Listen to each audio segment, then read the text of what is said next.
Okay, before we get started, number one, welcome everyone. Please turn off any electronic device that may ring or beep during the meeting. We normally have posted up there some of the courtesies that we have for our meetings. I'll go over a couple of them. We didn't have it posted. I didn't see it. Those of you that would like to speak, you do have 3 minutes. Those that are giving presentations, we ask that your presentations be 10 minutes. If you got to stretch it, 15. We do have city business to do after the presentations. I think we have 4 presentations tonight. Council usually does ask questions after presentations, so they in themselves are greatly appreciated, but they do take a big chunk of time. Please, when you come to the podium, you're going to be asked to give your name and address. Direct your comments to the council. Please speak clearly into the microphone. Your comments are being listened to by people on Zoom. They're also being recorded. So everything you say will go down into the history of Dunnellon. So with that said, call the meeting to order. This is the City Council Workshop, April 6th, 2022. It is now 5:35 p.m. Would you please rise for the Pledge of Allegiance? Pledge allegiance to the flag of the United States of America and to the republic for which it stands, one nation, under God, indivisible, with liberty and justice for all. Joe, continue to stand. Is there anyone attending that would like to say a prayer? Yes, Tom. Let us pray. Father God, in the name of Jesus, we thank you for your goodness, your grace, and your mercy. Lord, I pray your blessing over this meeting this evening. Father, I pray that you increase the knowledge, wisdom, and discernment of this council.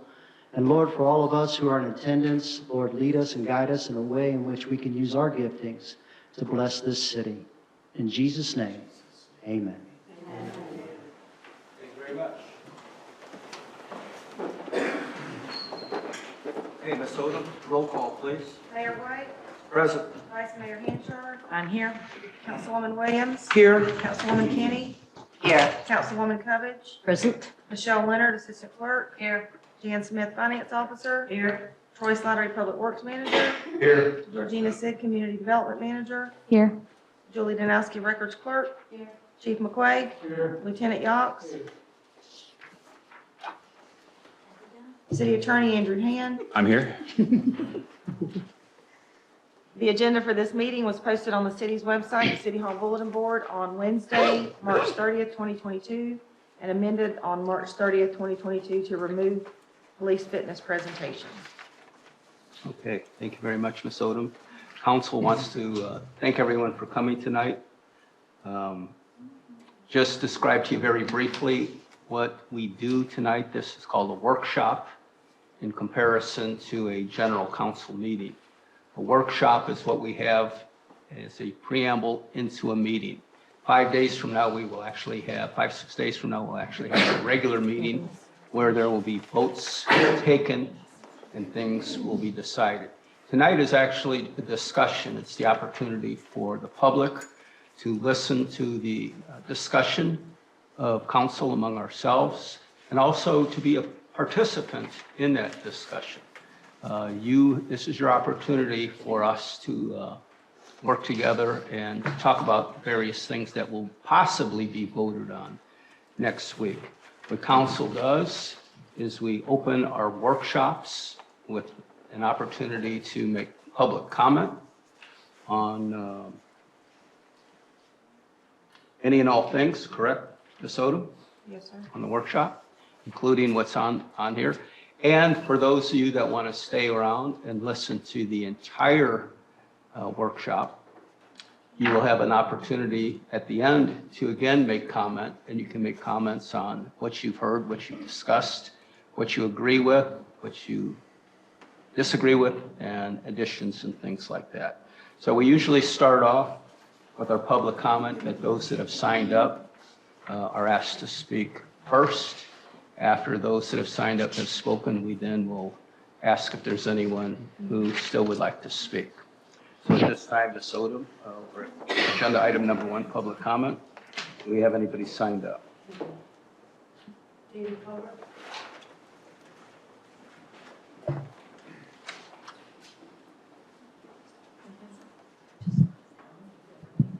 My name is David Koger. I live at 11983 Palmetto Way here in Dunnellon. And there's 2 things I'd like to address tonight.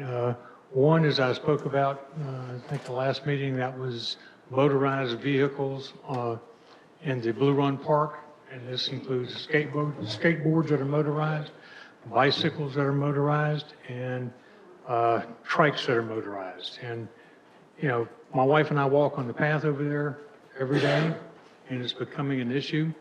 And I'm not sure what we can do about enforcing it, but I know it's not supposed to have motorized vehicles, are not supposed to be there. It's for canoes, kayaks, entering and exiting, walking, and bicycles. I have an issue with 30-mile-an-hour electric bikes running me off the path there. So if anything, the city or department could do about it, or jointly with the county, because most of it happens between the park and the bridge over the Withlacoochee. The second issue that I would like to discuss, to keep myself underneath the 5 minutes, is the area between our property, and we are the first property south of 484 on the west side of the Rainbow River. So that 50-foot section there that is, if you look at that 50-foot section up against our property, the western half of that is designated as a park.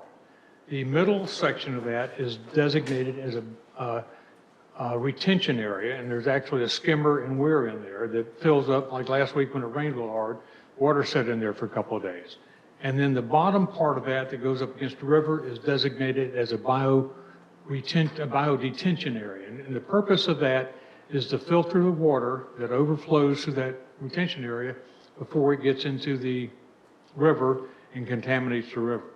And what has happened, that has become a public access, and the path has been beaten down to get people in and out of the water. Now, Troy did put up some signs. They took one of the signs down, one's still up, and it worked for a couple of weeks, but now it's back to being a well-beaten path into the river, and and we're not even in summer yet. So I know that the fence is the solution to that, but the fence needs to tie into the bridge, and that's a county responsibility. So I want to let you know that I am going to be going to the county to push the counties to do what they originally said they would do to help protect that bioretention area, because that permit is a joint permit between the county and the city issued by FWC.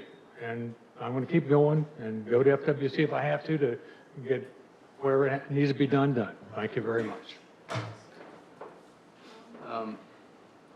Chief, when you report during this workshop, possibly you can address how we're going to handle the motorized vehicles in the park based on the new ordinance.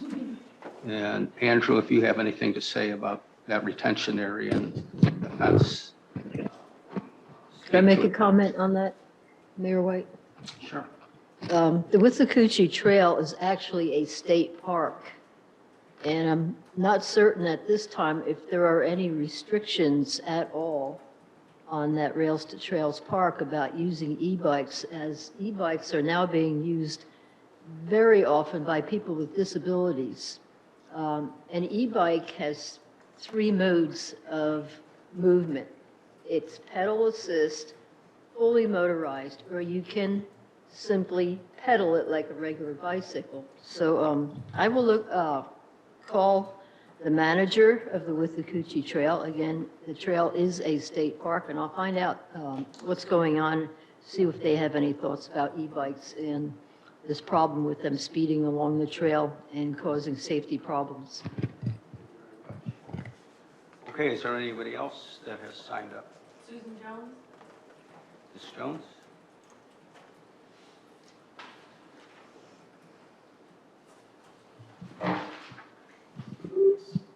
I'm Susan Jones, 9129 Southwest 190th Avenue Road in Dunnellon. Here representing the Rainbow Springs Art Gallery, and we are happy to report that the festival, our annual big event, was a huge success. I want to thank the mayor for opening the event. Over a couple thousand people were brought into town for the weekend. And we know parking was a little tricky in places, but it appeared everyone had a great time, and sales were very brisk. So we're happy, and we are planning another one, probably in the spring again next year. There's a few of our members who like to go back to the fall date that we had before COVID forced us to push it back.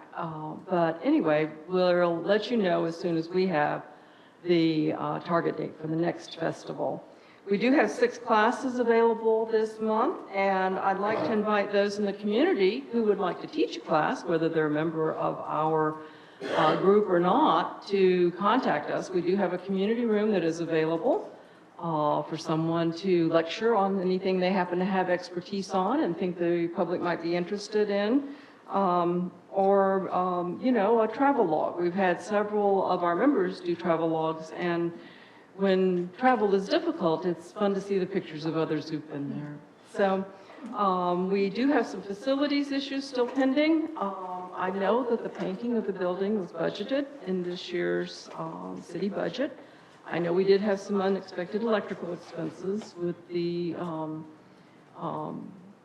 panel going out, and then finding parts was a bit of a dilemma. But now that we've gotten this far into the year, we're hoping that the painting project can still proceed. There is one other issue that I brought to Troy's attention about the building, and we'll have more on that once he's had a chance to look at it. But I just wanted to give you a heads up that we're trying to take very good care of our building that we leased from you, and we welcome everyone to visit. Thank you to those of you who did come to the festival. We hope to see all of you next time. Any questions? Ms. Jones, is it true one of your officers said to me that your shop sold more in that one single day than you had in the preceding month? It's not unusual for that to happen. I can't validate that. Which I'm saying that's outstanding, right? Yeah, we've had businesses on the street tell us it was their best day of the year in prior years. Yeah, if you can bring people downtown, if you can create an event and draw them in, they will come from far away. We have people from the villages and St. Petersburg and Gainesville, you know, who are willing to do the day trip. And some will come and spend the night in kayak. So there's opportunity. I think we have a great niche here that we can leverage if we do it carefully and in the right way. Thank you very much. I used all my time. Okay, Ms. Odom, anyone else signed up?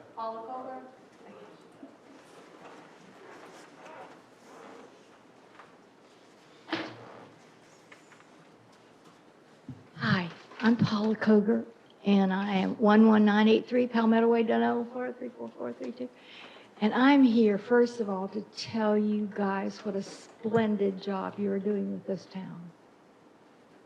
Now, the things that I've been here about prior, like kids jumping off the bridge, kids jumping out of the trees, that is all. So congratulations. It could never have been done without everything you did. Now, I wanted to explain what happens on the bike trail. I was thinking, you know, it'd be good if everybody got the same bell. You know, this is a bike bell. So you knew what was happening. But right now, the way it is, the bikes sound like wind. So every time you hear a sound that's like the wind blowing, it's, you know, it's like, you can't really be peaceful on a walk with the threat of bikes coming very, very fast. And it's not relaxing anymore, although I'm not going to stop doing it. It's just wonderful, and I understand the bikes want to be there. It's just, it's kind of like how to organize that and how to accommodate that surprise attack. And that's all I have to request is let's do everything we can to make this absolutely perfect, because things are coming in on this city. I counted the cars going by our house, and when we moved there 11 years ago, it was about 3 or 4 a minute. Now it's 20 a minute. That's what we're up against. And these organization, these little details make a lot of difference, don't they? Thank you so much.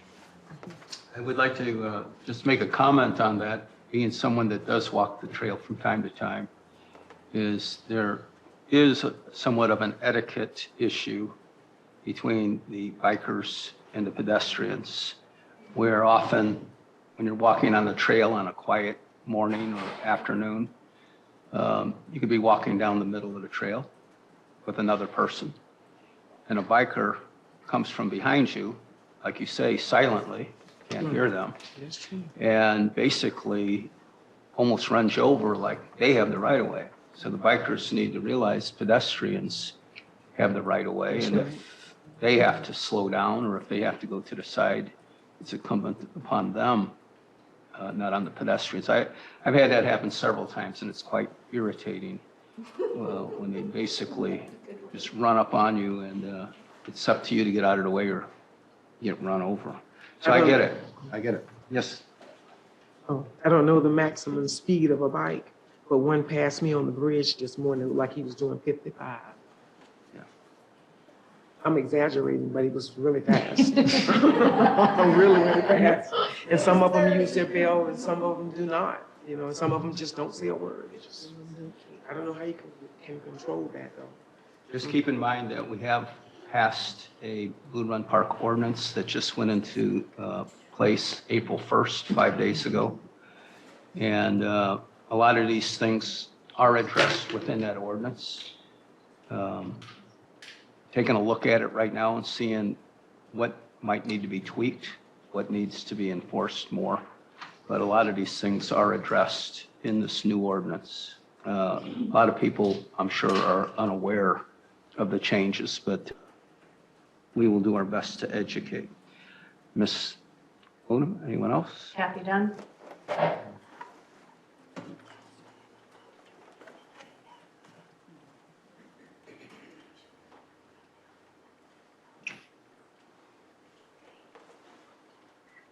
Kathy Dunn, 11386 Hendricks Drive, Dunnellon. I'd like to address my comments to the council, staff, and citizens in the audience. My comment involves showing you the code book for the city of Dunnellon. As you can see, it's quite extensive. Unfortunately, we are really not enforcing these codes. Why aren't we? After inquiring with the city staff, I've been told that the code enforcement issues are driven by citizen complaints, not initiated by the city administrative staff. Also, that Dunnellon cannot afford a full-time code enforcement officer. In my view, taxpayers are funding a large administrative staff, especially in light of our small population, 2,000, and lack of income-producing entities such as utilities and fee-based recreational facilities. Our city is a town of landlords and vacant businesses. Only 63.9% of people own their properties in our town, leaving 36.1% as landlords. The city has allowed these landlords to let their properties fall into blight and disrepair. There is very little code enforcement and therefore little incentive or consequences for maintaining properties. The rest of us suffer as our property values are negatively impacted from this blight. Currently, we have a slum complete with its own slumlord that exists at the old Buckhorn Barn. Couldn't our legal counsel help us develop a strategy to take the next steps to finally address this eyesore? If a strategy is in fact underway, please share this with the public. Why are our elected representatives allowing the policy of haphazard code enforcement to continue? This issue should be a major priority. A survey conducted of registered voters in October of 2021 indicated that blight is a top priority for residents. One might make the argument that we have taxation without representation. I would like to address my comments to the city and throw the gauntlet down for us to start to look at this, as well as the planning board, to start to address these codes and how we can make our city a better place. Thank you. Thank you very much. Ms. Odom, anyone else signed up? Bill Bibber. Mr. Bever? I wanted to talk about the premium parking. Would you rather do that? Premium Park. The, About one of our subject matters. You want us to do it later? Do now, because well, you won't have an opportunity to speak. You won't have an opportunity to speak again until the end of the meeting. Yeah, that's on the Ready to go agenda. now. Premium Park.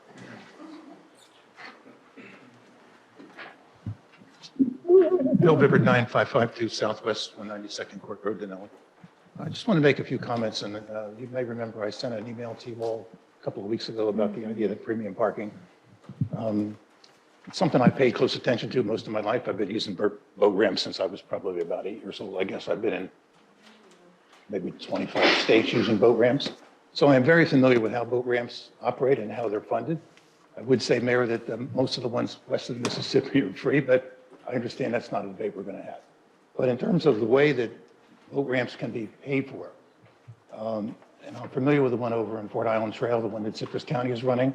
I do remember one comment by a citizen who wrote in saying he was recommending the removal of the entire Citrus County Commission because of the way this boat ramp is operated with a QR code, which most people, I talked to somebody today, I was surprised to find out that this person didn't know what a QR code was, which is not unusual. You have a sign that's on a crooked post in the dark at the end of a ramp where you have lots of people using it. This is the Fort Island Trail I'm talking about. It's not really an ideal way to collect a fee. There's other ways you can do it. You can do it with an envelope, which we've talked about. You can do it with a credit card kiosk, which you see out at Cedar Key. They also have credit card kiosks at Crystal River. In Crystal River, there's 2 or 3 of them over there. But this recommended premium parking would be the worst way of collecting fees, which is generating fines. Now, we all remember the red light cameras. I remember going to meetings at the library with people crying. People were afraid to get in their cars because they were afraid they were going to get a ticket. Well, you're going to create the same thing here, where people are not going to understand the code. They're going to launch their boat, and they're going to get a letter in the mail telling them they've been fined. And this is not something that, welcome to Dunnellon, really is consistent with the brand of our city. We're trying to welcome people. We're not trying to bring them in and trick them into getting a fine in the mail. So I would strongly recommend, having looked at boat ramps in many, many states, this would be the worst thing I could possibly recommend to the city. And I recommend that you not do it. Ms. Odom? No one on Zoom. No one on Zoom? All right. Everybody who has signed up has had an opportunity to speak. There's no one on Zoom. Is there anyone else in attendance that would like to speak? Otherwise, you will not have an opportunity until the end of the meeting. Okay, Mr. Jones. Yeah, Art Jones, 12163, Palmetto Way, Dunnellon. I just wanted to tell the council and remind them and everybody in the audience also that we've got a cleanup coming up at the City Beach on April 14th. It's going to be from 9 a.m. to 11 a.m. And I was able to meet with the volunteers of Dunnellon the other day, and it looks like some of them are going to show up, and Troy's going to be there with his people helping out. So I just wanted to say it again and just say everybody's welcome to come out and help and clean that beach up, kind of spring cleaning, and get it ready for the kids. I've also got something going into the newspaper also, and I'm going to put it on my Facebook. So hopefully we get a good turnout.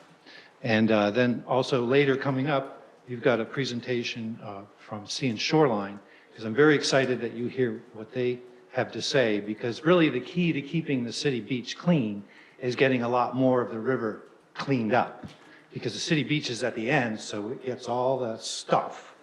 I'm really hoping that we can get more cleaning done on the river and not, expand from there. So, thank you. Thank you very much, Art.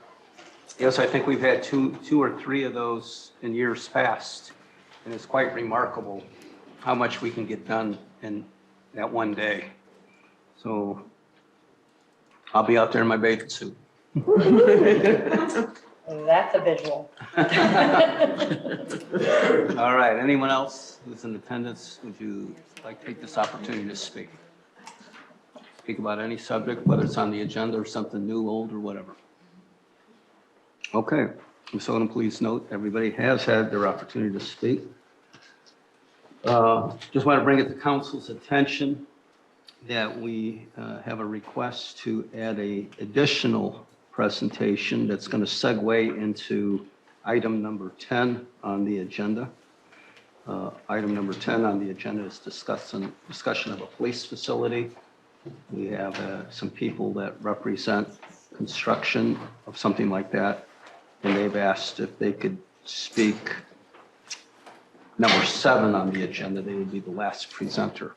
Is everyone, is council okay with making a change? Do we have to have them the last, considering they're here from afar, some of them? Everybody else is up here too. Huh? What I had suggested was that we allow the presenters who are already on the agenda to go ahead and make their presentations and then move that police facility discussion up as the next one. Correct. That's, okay. So it'd be number 7. Okay. And I think that's only fair. Those that have been put on the agenda, should get their shot. Okay, is everybody good with that? All right, council.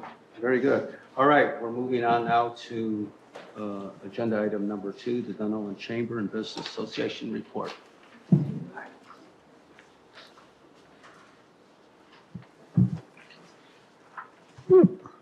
My name is Judy Twilliger. I'm the Executive Director of the Dunnellon Chamber. We have 2 new members so far this month, the Healing Solutions Center and JJ Ice Cream. Some of our upcoming events are, of course, we have Boomtown Days on April 9th, 9 to 5 in the historic downtown district. We do need some volunteers, so if anybody is able to volunteer, please let us know.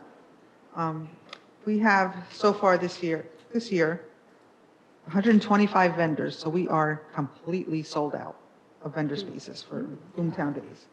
It's going to be huge this year. We have the car show from 9 to 1, and that's open to all makes and models, and prizes will be awarded for that.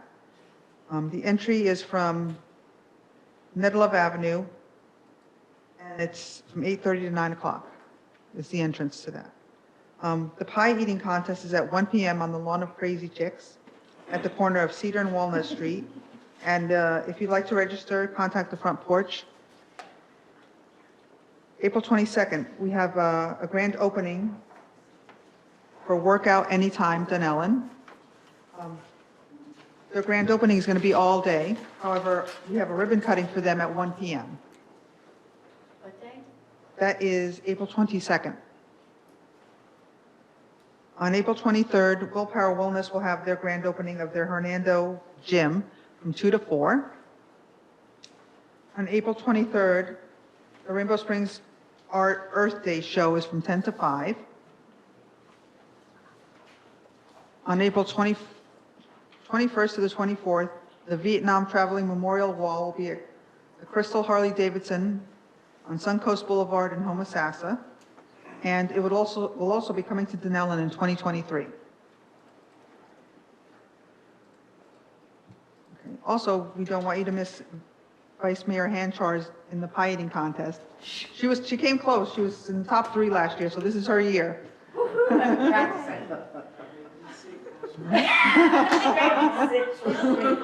not doing chocolate cake this year, they're doing vanilla. Yeah.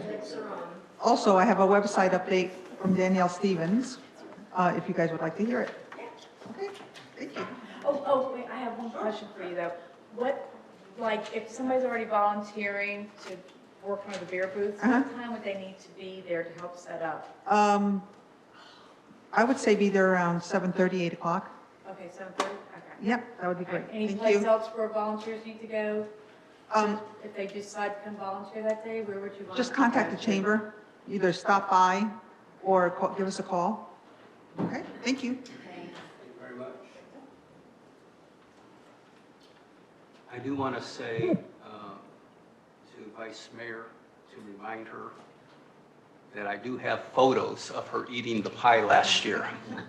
And at any time, I am willing to go public with those photos. Not before I do. Don't tease me with a good time. Okay.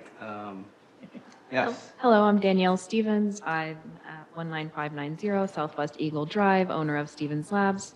I first wanted to thank you for your patience and with the website. I know that it's been longer than what I originally said.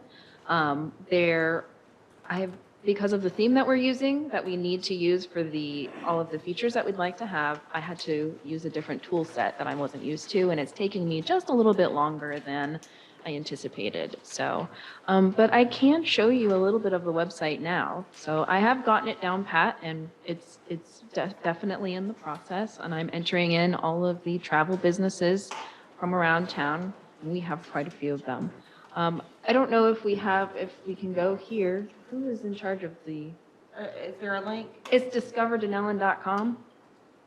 And we do have a coming soon page up, but there should be a lock in the right-hand corner when you get to it.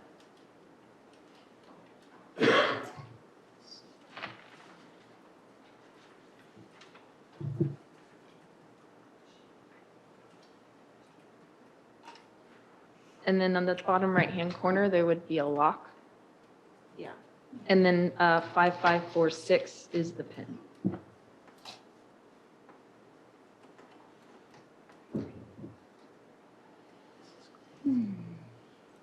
This is in reference to, The Discover Dunnellon website. That we help pay money towards? Yes. Right.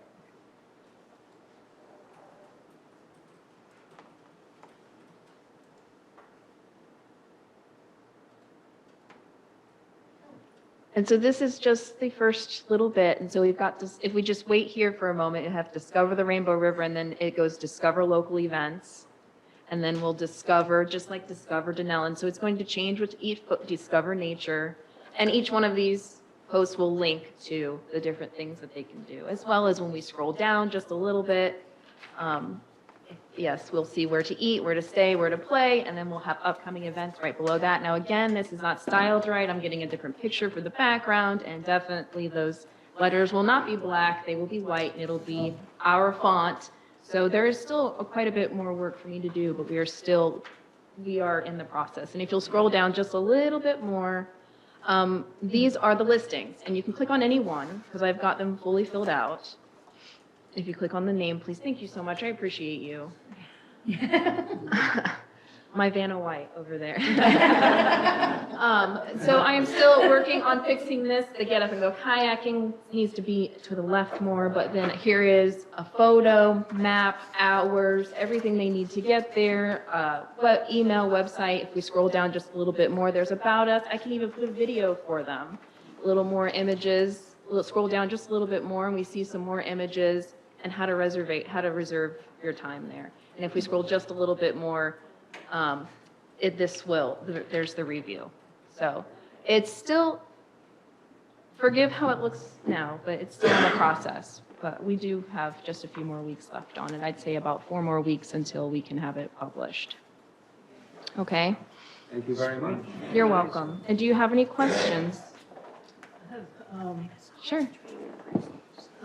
You might be on this already, but I am hoping that there'll be links to the Withlacoochee Trail, the greenways.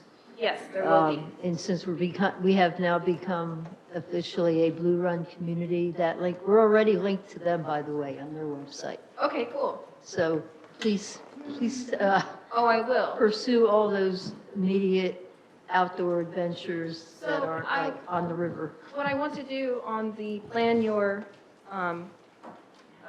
visit, I want to have a section that tells about the rules of the river and maybe the rules of the trail with the bikes.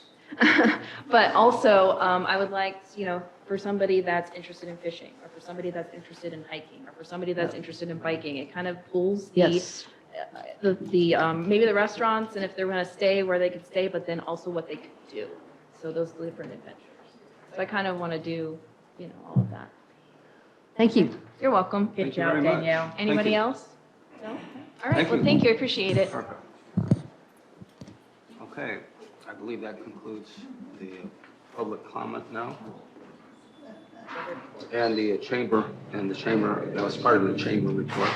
Okay, we're at agenda item number 3, board reports. Ms. Brenda, do you have anything to report to us?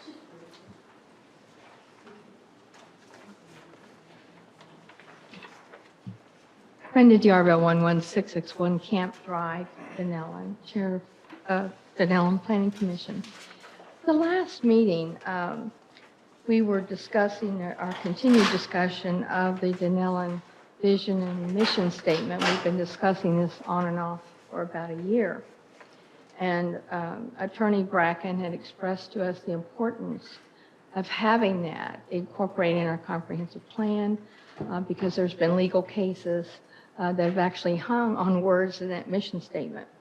However, to the surprise of everyone, it appears that there was a mission statement adopted back in 2004 by the city of Dunnellon and an ordinance. Now, no one on the board, including myself, knew that this existed. That's almost 18 years ago. It was in May of 2004. So the reason I'm bringing this up, for us to proceed, we will need permission from the council to amend this strategic plan. And then at that point, we would have to revisit and create another ordinance. When I was looking at, I just had the first few pages of the strategic plan, a couple things that will amuse you. It said this document will be reviewed and revised every 2 years with an annual progress report identifying the goals that have been achieved. That was from 2004. Obviously, no one knew it existed, so it didn't happen. Another thing that will bring a smile to your face under community, it says that we would pursue opportunities to improve and relocate the police and fire departments to meet community needs. So that was on their minds back in 2004. So I'll need direction from the council, hopefully permission, and I think Georgina would like to speak briefly to that as well, so that we can go forward. Yes, I just wanted to mention that the ordinance was number 0408. It was back in 2004. I think she covered everything, but it does say that the strategic plan needs to be amended. I mean, that's the request, that she wants to see if it can be amended so that we can make the revision on the vision statement. Can you email that to us so we can look it over? Yes, I can. Please. So Andrew, based on that recommendation, what does council need to do from here? Consensus to initiate revision of the visioning statement.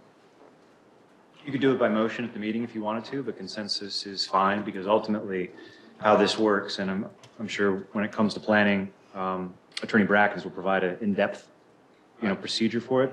But the hallmarks of it are essentially the planning process where the planning board goes through it, recommends their changes, and these have to be done through a series of public settings because this is one of those paramount public involvement type of activities. They will have their ability to speak to it and participate during the planning sessions, which there should be several of those. And then ultimately that will come to the city council. So just initiating direction, it's already been directed in the previous ordinance that it's going to be done. So it's really just a formality for city council to let the planning commission know that this is your next task.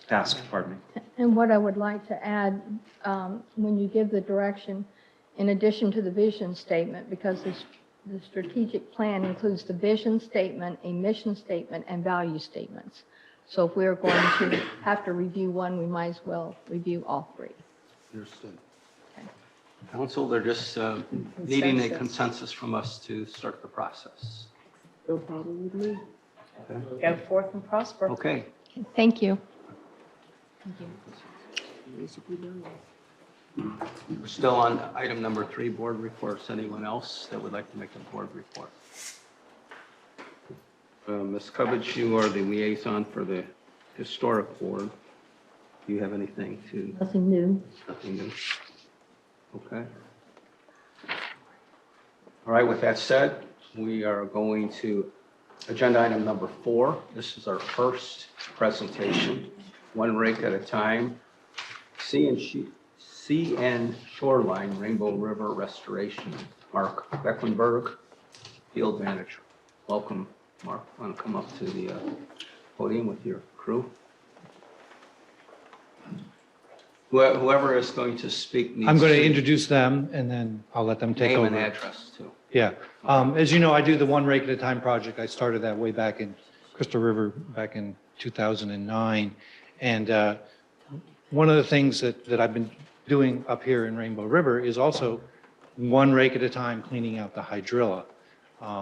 And these guys have come in to Crystal River and done a phenomenal job behind what we got started by hand raking, because you can't hand rake the deep areas and stuff. You can do the swimming areas and some of the other little not so deep areas and shorelines, but to really make progress and really bring the restoration efforts to fruition, you need somebody like this. And I think one of my big goals is I would love to see the amount of poisons and herbicides used on the Rainbow River reduced and eventually not have to use any of that stuff. So let me introduce Andy, and he'll introduce the crew and tell you how they've been doing it down in Crystal River and now Homosassa. Thank you for your time, City Council, and Art, who was very critical in the initiation of the restoration in Crystal River. My name is Dr. Andrew Reese. I'm with the Vice President of Sea and Shoreline, and that's Brian Brushwood. He's our lead biologist, and the head of dredging and dewatering operations, Mark Meckelberg. We need your address, please. 701 Southwest Kings Bay Drive, Crystal River. And I think we had a slide.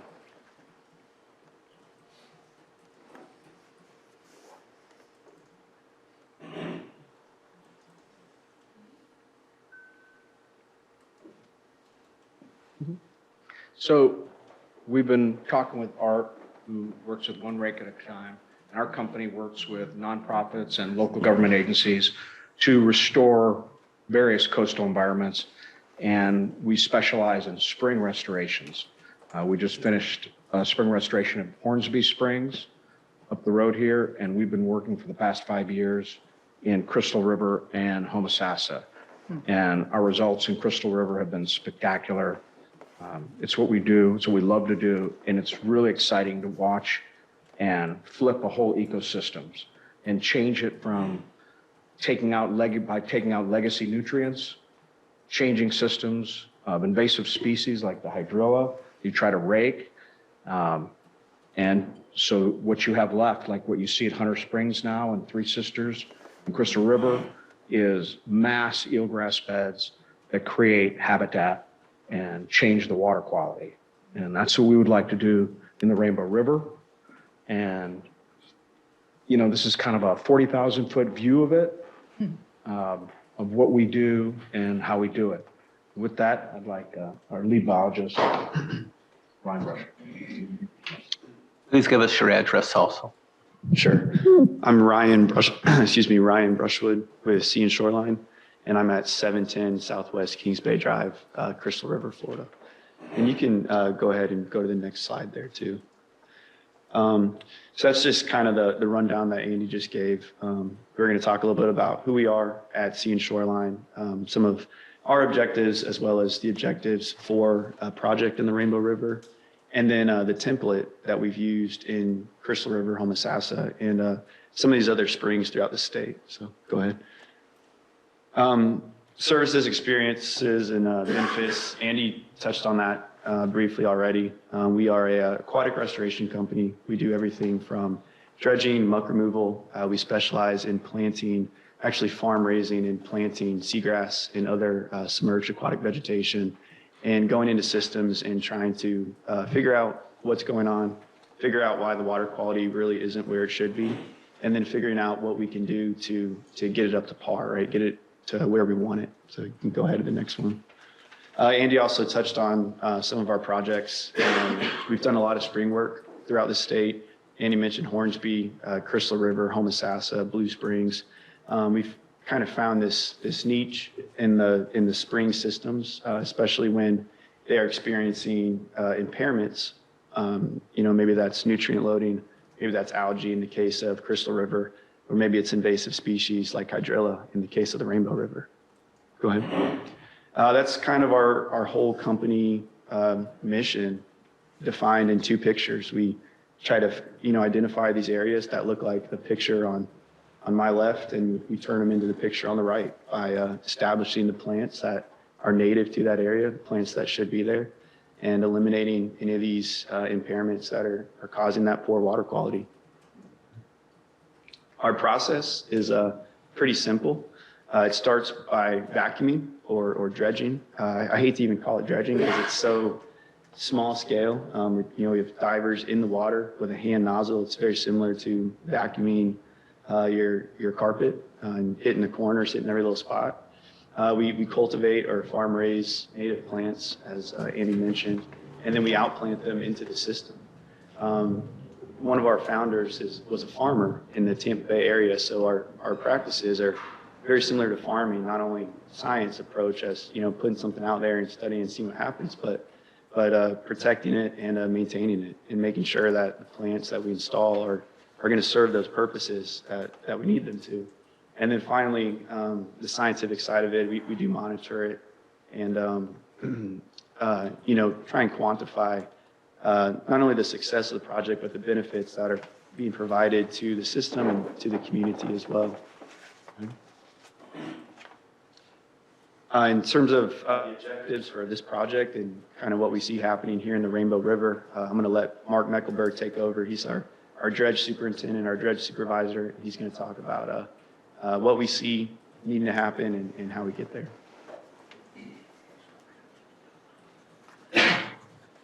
Mark Meckelberg, 9751 Southeast County Road, Dunnellon, Florida.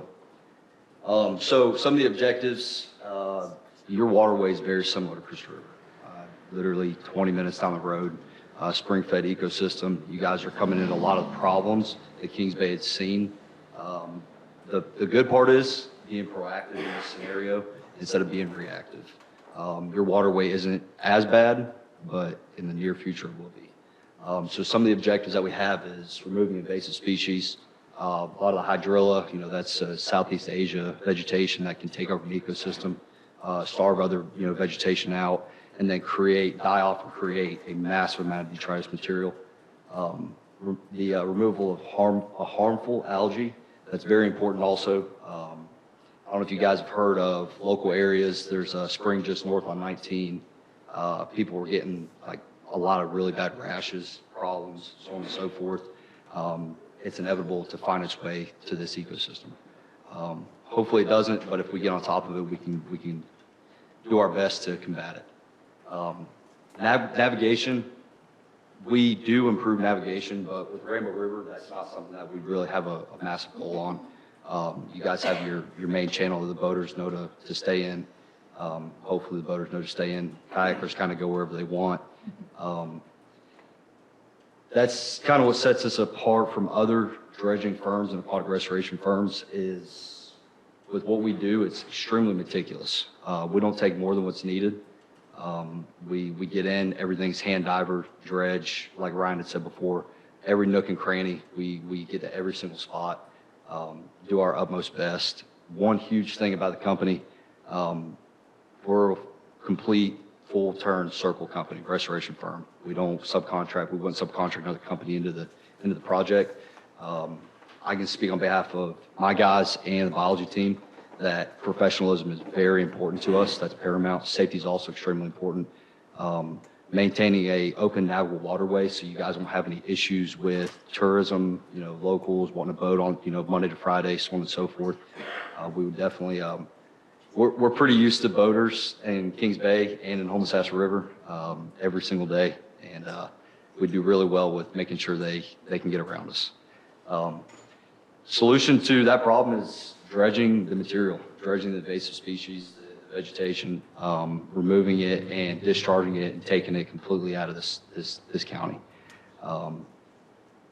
Your objective, water quality, super important. Quick little backstory on me. I'm actually from this area, born and raised, went to Dunnellon High School. I have spent a lot of time on this river. And I graduated Dunnellon in 2012. The water has changed drastically since then. I'm sure that there's a handful of people in here that have been here for a long time. Myself, Ryan, Andy, and Art took the boat out, and I was actually a little disturbed, to be honest with you. The clarity isn't what it was 10 years ago. It really isn't. And the amount of hydrilla that we had seen was pretty scary.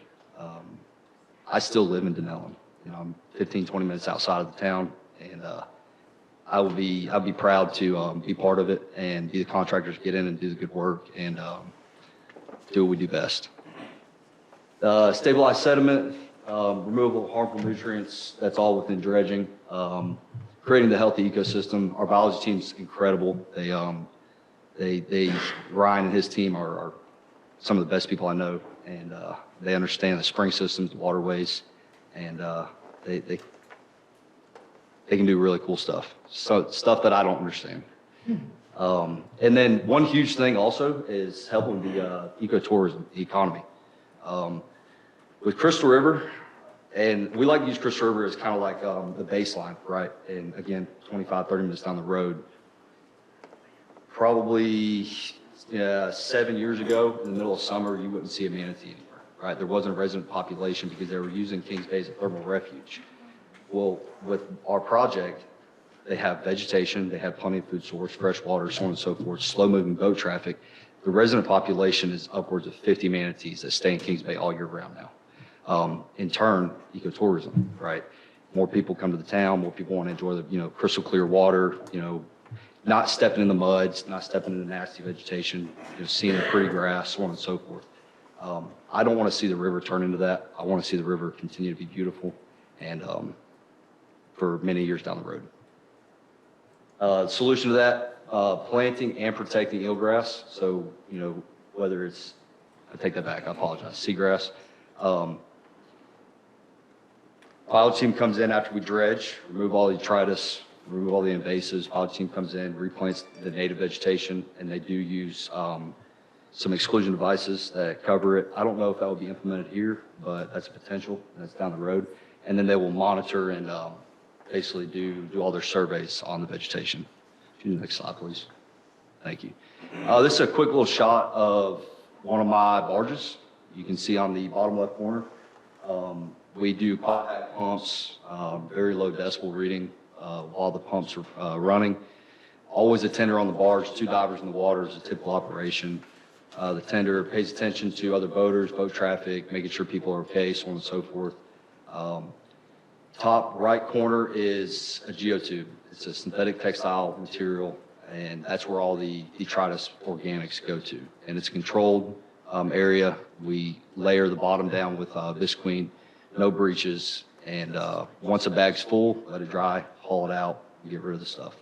And then the bottom right corner is one of the divers. I believe it's Mike Saul. He's one of my lead divers. You can go to the next slide, please. One more. Brian, you want to talk on this? Yeah. Thank you, guys.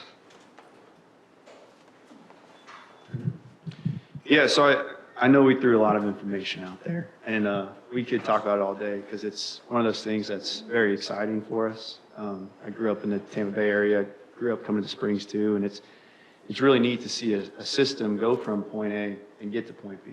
And it sounds like a lot, right? It sounds like, a hard process. And we wanted to make sure we did touch on the template that we've used in the past in these other areas. So the first one is to partner with a nonprofit, and you have a great champion nonprofit here with One Rake at a Time. Art Jones was so crucial for the work that was done in Crystal River, just bringing awareness to it and getting that project going. Next is to find legislative support and identify funding sources, whether that's state or federal funding sources. Next 2 steps, those are the easy ones. Those are what we've talked about this whole time. It's dredging, it's planting the correct plants that are supposed to be there, and doing that monitoring and that maintenance to really finish it off. So I think we have one last slide here. Just some of the statistics from Kings Bay, Crystal River. We've directly restored 60 acres as of now. And what that means is we've actually gone in there and vacuumed and planted 60 acres But what that is spread to is we estimate between 150 and 200 acres of restored plant community. And Mark mentioned just the value to that economy from that, to that system.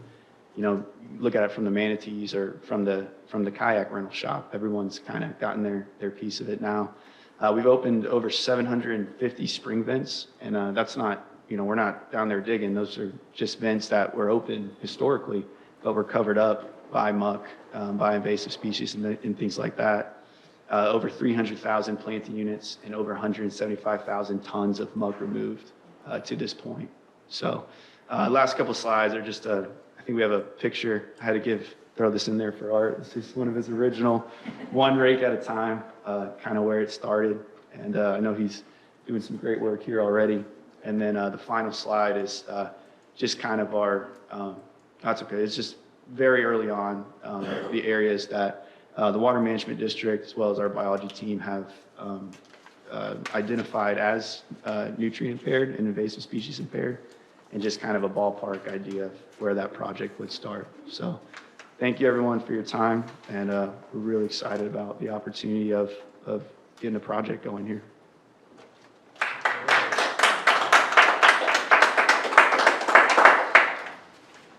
So what I would suggest staff that this company can submit their ideas and particulars, and you can analyze it, crunch it a little bit, and then at our next meeting, possibly in May, you can give us a report, or we go from here with it. Because this is going to take some analysis. Right now, this is just the surface of what we need to do.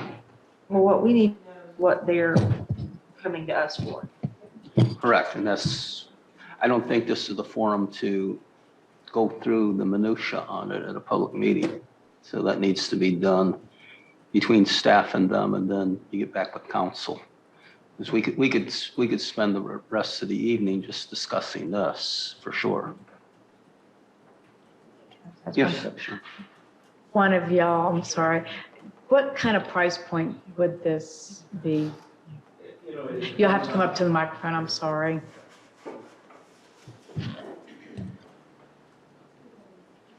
So in Crystal River, it cost about $41 million to restore 90 acres.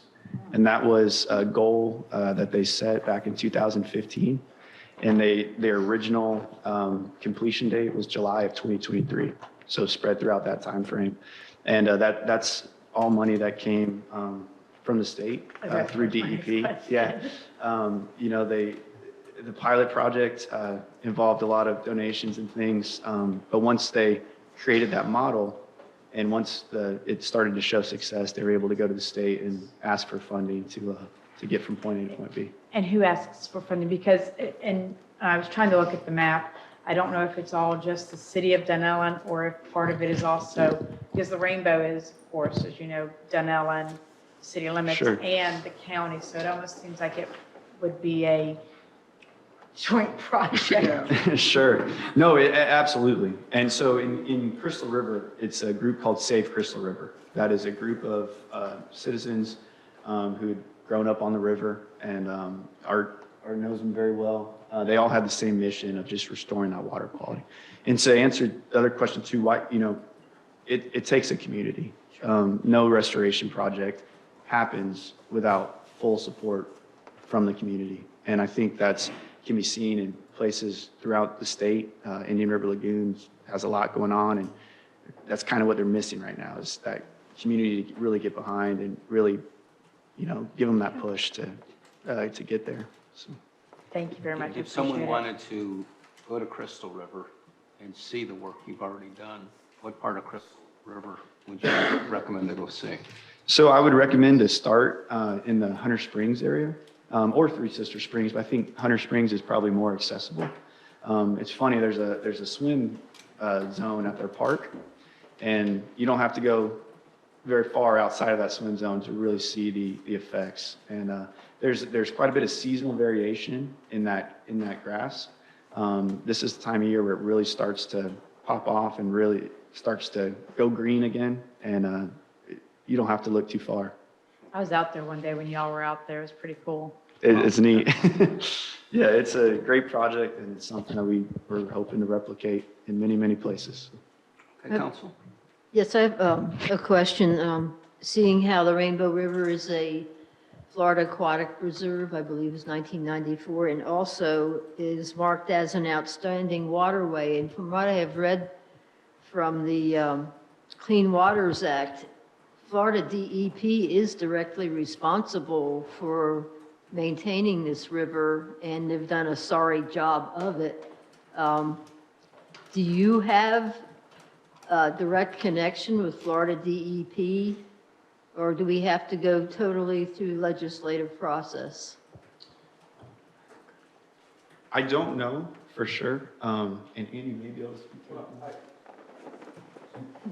Sorry. But I will say, Crystal River and Homosassa are both outstanding Florida Yes, they waters are. as well, Yeah. which kind of deems them natural protection, and things. And it can make the restoration process a little trickier too, just with turbidity standards and things like that. But they've been more than willing to work with us in those projects and help out however they can. Yeah, and also, with that said, DEP, all the permitting goes through DEP and Army Corps of Engineers. And that's kind of the beginning stage. And right now, the Florida legislators and our governor is very excited for these projects. And I foresee no problems of getting this funded. I think they'd be excited for successful projects, and they've seen the success in the Crystal River and Homosassa.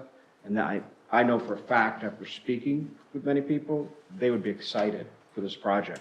So there's no cost really to the citizens here.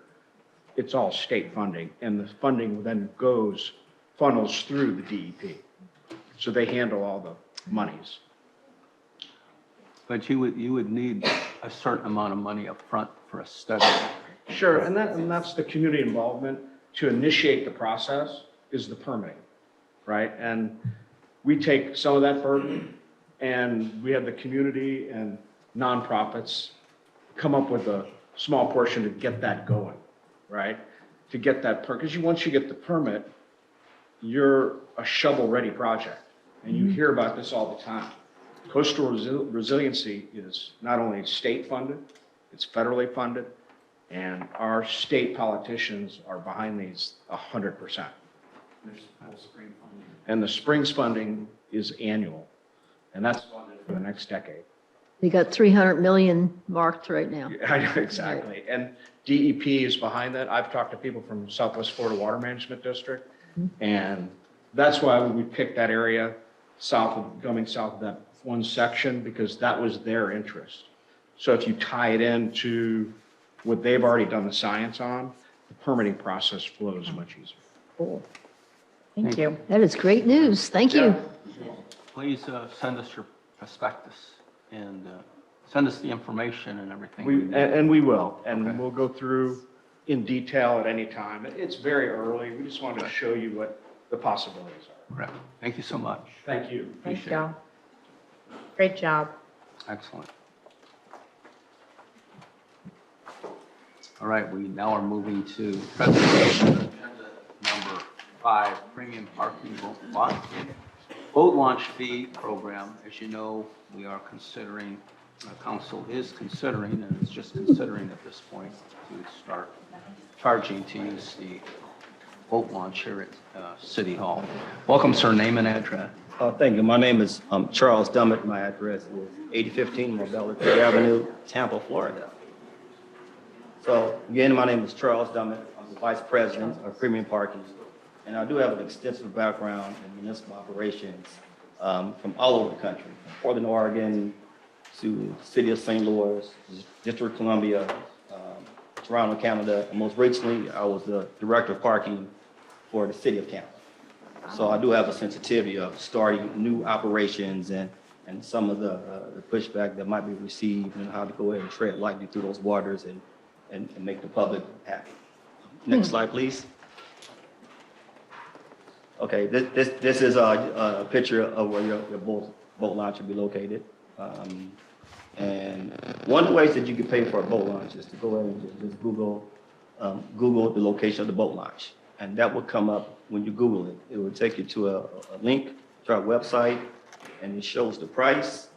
And then if you see those little green dots, that shows that the boat launch, excuse me. The green if it's not empty, it'd be a yellow if it's sort of empty, and it'd be red if it's busy. So that's a great tool. So some people might drive from miles away, and they see that if it's busy, you can go ahead and know it might be a little wait time when you do the launch. You see it's green, that's a go. Let's get down there as quick as possible and go ahead and buy our boat launches. So this is an example where we do currently in Citrus County. You put your mouse on the little square that says $10. You click it, and it goes through the workflow in order to pay for your boat launch. Citrus County, you do a one-time boat launch for $10. Next slide, please. So this is an example of one of the Citrus County boat launches. As you can see, we have cameras on each side of the boat launch to go ahead and do a couple of things. All right, one is for enforcement, but two is just in case someone comes to the boat launch where it might be an Amber Alert, maybe someone hasn't paid tickets in the last 20 years, right? You can go ahead and get the information, and you go ahead and ping law enforcement and go there and take care of somebody who should not be there as well. So it's not just enforcement aspect of it. You can monitor the boat launch as well. If something happens, for hurricane season, we can go ahead and look and see and ping whoever if it's a maintenance issue as well. Next slide, please. Okay, this is a picture of a boat launch in Citrus County. So as you can see, Citrus County wanted the credential of the boat launches to be done by a license plate number on the trailer. It doesn't necessarily be a trailer. It could be your vehicle, or it could be your registration on the side of the boat, right? Again, it's a pretty clear picture. We can zoom in as far back or as close as you want to. Even if you have somebody just walking around, like you see the license plate number on the right side, you can do face recognition as well. So someone who should not be there, or a crime happens, or someone does something they should not do, we can go ahead and get a facial recognition as well to kind of track their movements to keep the area safe as well. Next slide, please. Enforcement. So what happens if someone does not pay? They will get a citation mailed. We have an integration with the Florida DMV, and they will get a citation. Now, premium is not in the business. Our core business is not giving out citations. You have a lot of companies that are in towing and cameras. Their main core business is to try to generate as much citation income as possible. That's not our core business. Our core business is collecting payments for boat launches and make the experience a nice one. If you happen to do get a citation, you can go online. There's a website online where you can go ahead and type in your plate number, your citation number. Within 3 to 5 days, we'll have a decision on your appeal if it's approved or not. If it's approved or denied. So again, we want the experience to be a nice experience. So we understand when you do new things and everybody's not as tech savvy or they might miss something. We can give, we do a lot of avoiding citations, right? Again, generating citation money is not our core business. And most of the citations that we have given out at Citrus County and other places throughout the state is because citations are issued for plates not found in the system. So that means that somebody just came in, didn't enter the platform, didn't do what they're supposed to do, and that's why they got citations. So that's the reason I want to put it on there and make that known to the whole group. And how you pay for a boat launch? We have quite a few ways how to pay for a boat launch. So you can do a text payment, and I'll leave some signage here so you guys can take a look at how the signs will actually look on the boat launch. You can do a camera payment when, again, you have a QR code and do a camera payment. You can do an app payment where if you have repeat people coming, you can go ahead and download our app and do an app payment. You can do a website payment as well. You can go online And also, you can also call, we have 1-800 number that's available 24/7, 24/7 a day, right? So if you're not a tech savvy person or you don't feel comfortable with doing any type of camera pay or text pay, just call our number. We have a customer service agent. We'll go ahead and walk through the process and take your information and have them do the work for you. I mean, I kind of liken it to the days when it was full service gas stations, and then they switched to self-service gas stations, right? And everybody got kind of nervous and scared, but it takes a while for the adoption to occur. Now everybody pumps their own gas, except my mom. She doesn't do that yet. We're still trying to get her into that. You're a good son. Yeah, exactly. Right. That's my job. So, next slide, please. And how to pay for this is for an annual pass, right? So you guys will have some annual passes, and this is a workflow of how easy it is to pay on your phone for an annual pass. So you can push play, and it shows you and this is actually for my phone. I've really never did before on my phone, but you can go without workflow. So it's something that you can hit play on the presentation. Should be something on there as a media where you can.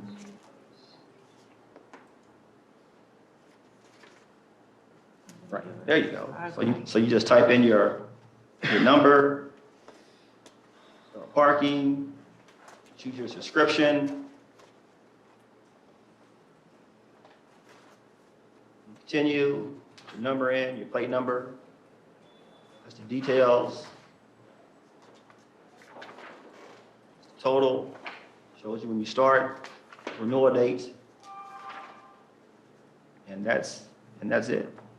So it's pretty simple. And that was actually done on my Android phone. I don't have an iPhone, but it's an Android phone, so I did it through that one. But that's the workflow. So it's pretty simple the way to get things done.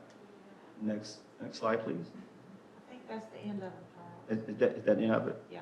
Okay, and that's from the high level of the program. So again, we're not trying to go ahead and get as many tickets as possible. That's not our business. We want to make a fun, cool experience there and keep everybody safe and happy. If you guys have, there's a lot of fun things we do as well with the platform.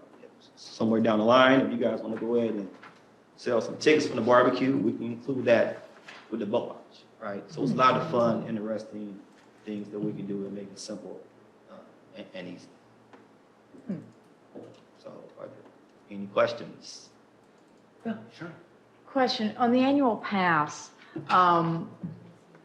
is like, and I'll use Citrus County, I mean, I know we only have the one right now, but let's use Citrus County as an example. Is the $75 just for Lake Russo boat ramp, or is it $75 and you can use any of the boat ramps in Citrus County? Is it defined just to one boat ramp? We're the two rates. So it's a $25 rate for county residents and $75 rate is for other county residents. Right. So we choose a difference. So if you buy one subscription, it's for all four of the boat ramps. Okay, okay. Right. Okay, so if ours, so all right, that makes sense to me. And my question is we do have a lot of kayak traffic. Uh-huh. And I don't know what we would do about that. Would you have any idea? Because they're not going to, 9 times out of 10, they might not, I don't know if they'll drive their boats down there, you know what I'm saying? Or they might, I just don't know. So that's a policy decision, right? Okay. What the county, when you guys come up, what the city would come up with. I can tell you, Citrus County, the kayakers, they put their boats on top of their SUVs, and once they line for the ramp, they have to pay the launch. Okay. And then the cameras and the signage, premium will go ahead and pay for the cameras and the signs that they install. So there's no upfront cost for the city as well. Right, yeah, I remember that in the first presentation that we received from one of y'all. Okay. Thank you. Any other questions? I have one. Oops. But that's, Oh, okay, let the council, any council have any questions? Not at this time, I think. I am interested in the details. Yes. Couple questions I have is you have associated fees naturally that go to you. Correct. What would you say generally the percent of the charge would go to your company? For instance, if the fee was $10, what would the city actually derive by charging $10? Right, so we do revenue share. So revenue share is anywhere between, don't quote me on it, right? But 25 to 20%, right? And everything else is given towards the city. Like, for example, I mean, it's public record, we have an 80-20 revenue share with Citrus County. So, I mean, from first glance looking at what you guys have, it'd be somewhere in that ballpark as well. Okay. If you use the turnpike, you actually can go through the turnpike without having a sun pass, and you can get a bill after the fact. Correct. Do you have a vehicle by which if someone felt that they didn't know how to use these, someone who knows how to use iPhones and someone who knows how to, it's simple. But Right. a lot of people really struggle with text. So this would be challenging possibly for someone. Is there a vehicle by which someone can have their license registered without paying? I don't know how you can do this because you have a fine involved, but then be billed after the fact like a toll road. Right. Well, right now we don't, but that's something that our IT department is looking at to get that done. Right. I mean, my recommendation is call the 1-800 number. I mean, myself as a outdoorsman. Right. At 6 in the morning when the sun's just coming up, struggling with something like that I'm not that familiar with, I would find pretty discombobulating. Right. But if I could just go in, use it, it snaps a photo of my license, I get a bill 10 days later for that, I'm good. That's no problem to me, you know. Right. I mean, it's certain specifically we got to figure out on our IT side, but the technology is there. That'd be something that now I would speak to our chief technology officer on it, but it's something that we've been requested to do at other places. Right. So the other question I would have, and certainly cities always, any municipality is always concerned with the cost. So let's say the city decided we wanted to go forth with this.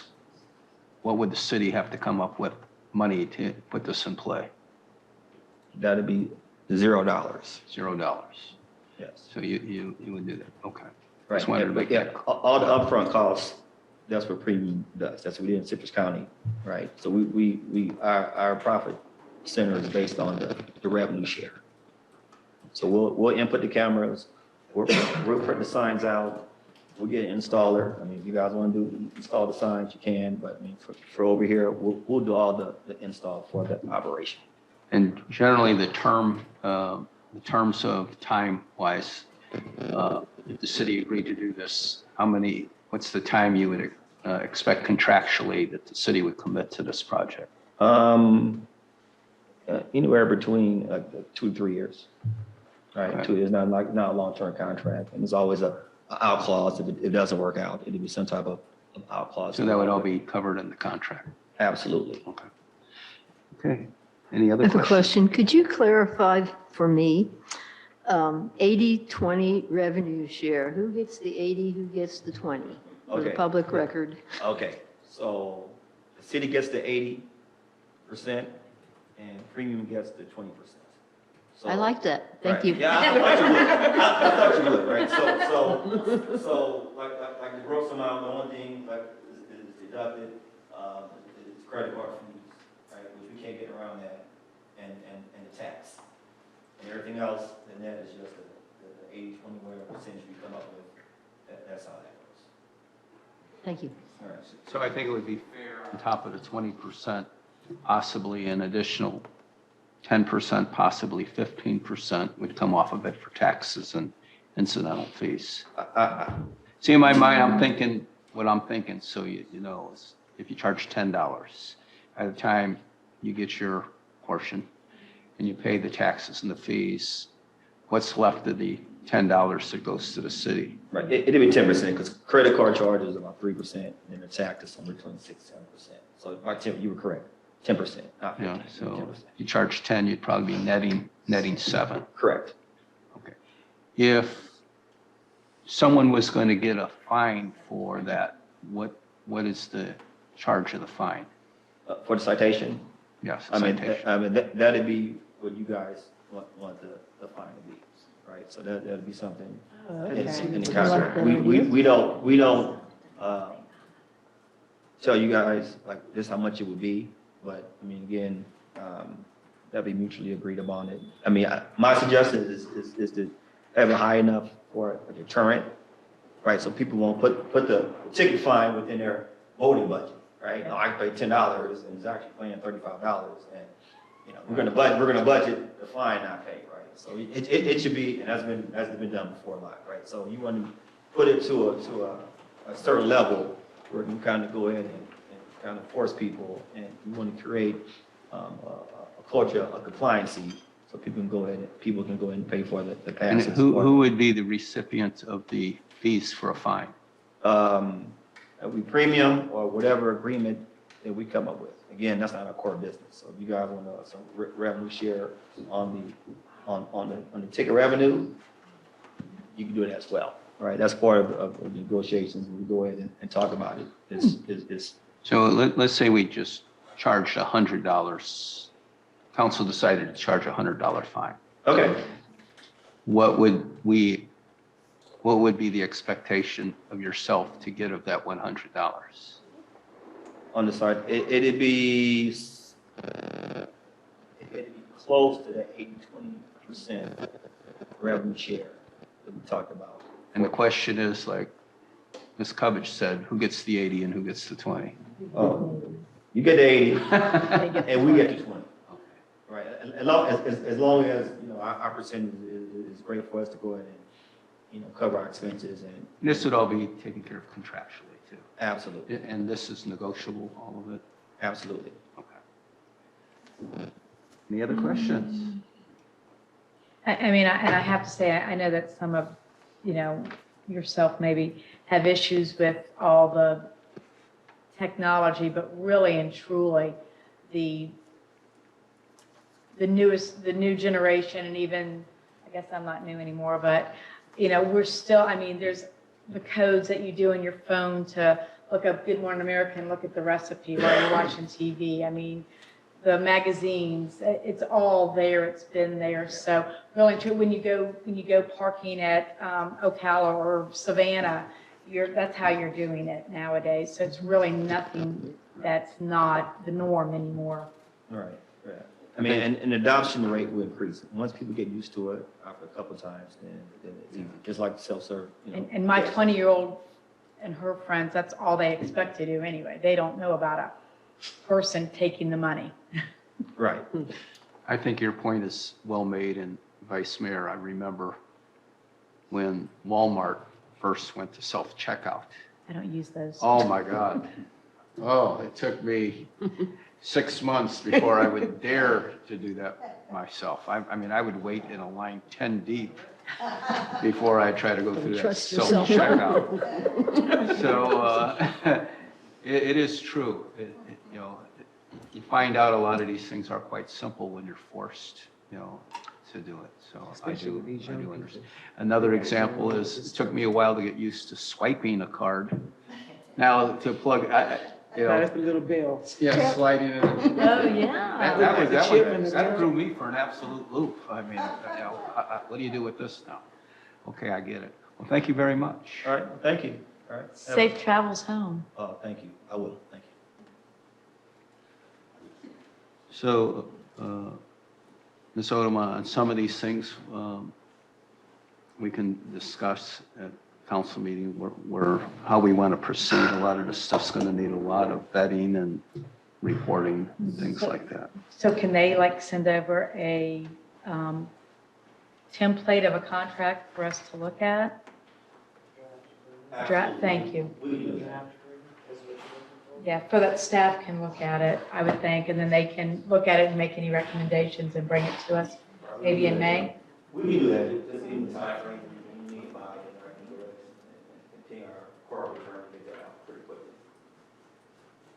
our next meetings will be approximately 30 days from now. So it gives you a Our next window. workshop is May the 4th. Oh, we can do that. Yeah, so just as long as staff can look at it and then make any notes, and then they can present it to us and we can all look at it, that would be great. Okay. Absolutely. Yeah.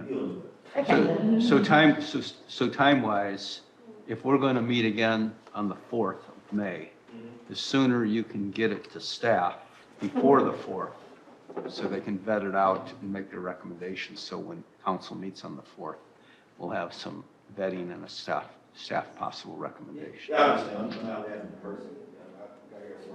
Okay. I'm gonna try to get it out to you. Perfect. Thank you so much. Now we move on to presentation number 6, Take Stock in Children of Marion County, Ashley Gray. Welcome, Ashley. Name and address. Hello, my name is Ashley Gray. My address is 1239 Northwest 4th Street, Ocala. Thank you for having me today. I just want to talk to you all for a few minutes about the Take Stock in Children program. The Take Stock in Children program is a program of the Public Education Foundation of Marion County, and that is what I am here representing this evening. I think I do have a PowerPoint. We've talked about all kinds of various things. I'm going to switch it up a little bit and talk about some students here in Dunnellon. Y'all are a great program. Thank you. Thank you so much. Okay, so we can go to the next slide. So Take Stock in Children is a scholarship and mentoring program. We are statewide. We are here in Marion County, and we serve students here at Dunnellon Middle and Dunnellon High School.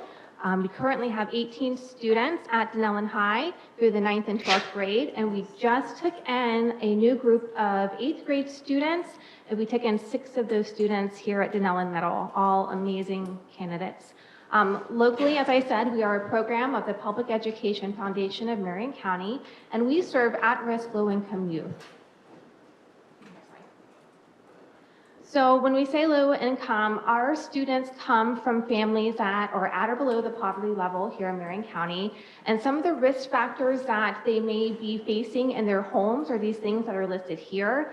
We have some students that have multiple risk factors, and we have some that maybe only have 1 or 2 of these things going on in the home. And when I say risk factor, a risk factor is anything that might prohibit them from being able to graduate high school on time. So Take Stock in Children did start as a high school prevention dropout program, and we have been very successful in that since 1995. Next slide, please.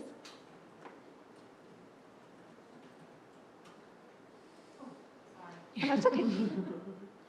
So our students do fill out an application to be a part of our program. It is a very competitive process. We want them to take stock in themselves, so they fill out that application. They are then interviewed by a selections committee.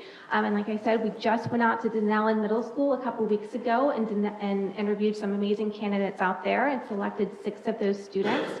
There are some requirements that the student has to maintain while in our program. They have to have a minimum of a 2.5 GPA, stay crime and drug free, have good attendance and behavior, and meet with their assigned mentor. And the mentoring piece is primarily why I want to speak with you all today. Like I said, we have 18 students in the high school right now. All of those except for 2 are currently matched with a mentor. And the 6 that we just selected when they start high school next year, they will need to be matched with a volunteer mentor as well. So since we, Dunnellon, this was about a 30-minute drive from Ocala to get here today. I'm not very involved in the Dunnellon community, and I would like to figure out ways to become more involved in the community to be able to recruit some of those volunteer mentors that we need here at the high school level.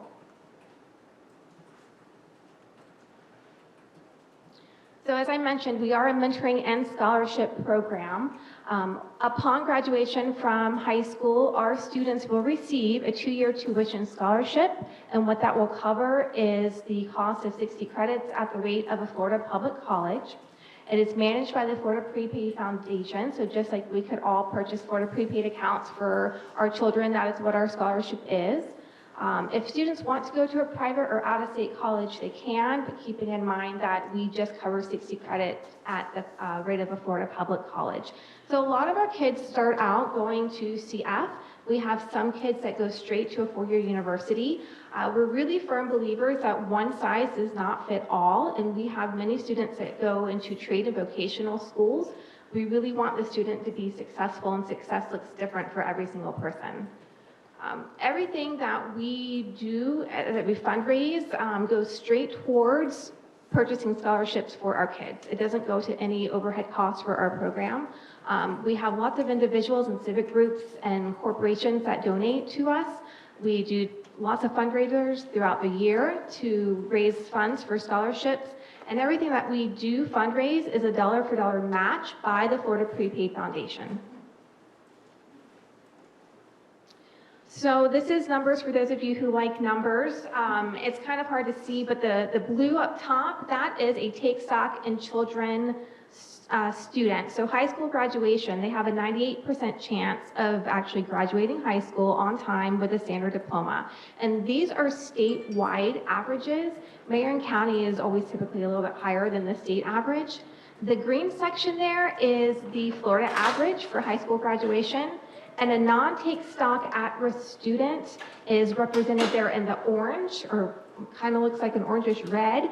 And that's a 72% chance of actually graduating high school. So you can see our students have a much higher success rate of actually graduating high school. And a lot of that is in part due to their volunteer mentor that meets with them 2 times a month on their high school campus. We are a school-based mentoring program. It's not like some other mentoring programs that you might be familiar with.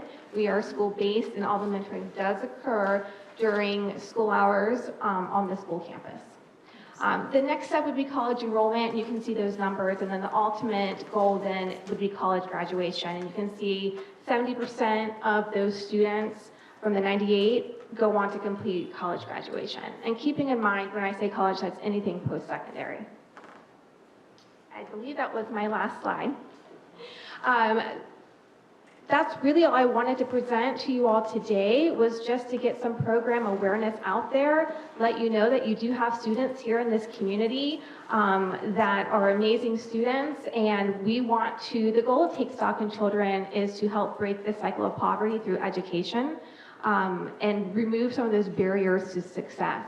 So again, we are also a college preparedness program, so we do a lot of workshops with the kids, so when they do set foot on that college campus, they are somewhat prepared to be there. Yes, yes ma'am. And again, mentoring is the cornerstone of our program. We would not have the success rate that we do were it not for that volunteer mentor. And the mentor is there to primarily provide support, guidance, and encouragement to their student.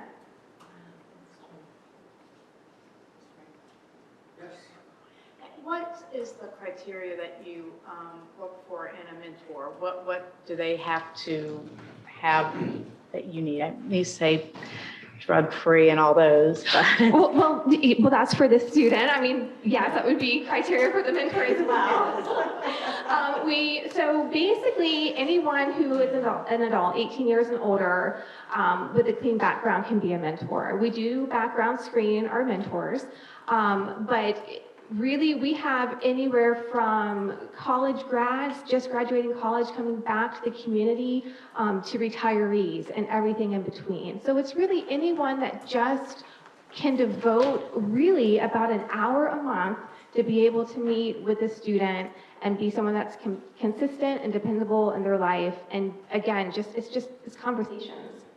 Now, let me ask you, because I've known a couple of kids that have definitely flourished from this. Okay. And I knew one of the mentors. Okay. And I know for a fact that with her mentoree, she would, and it'd be like what I would do, you know, she knew that she needed clothes. She knew that she needed sometimes food.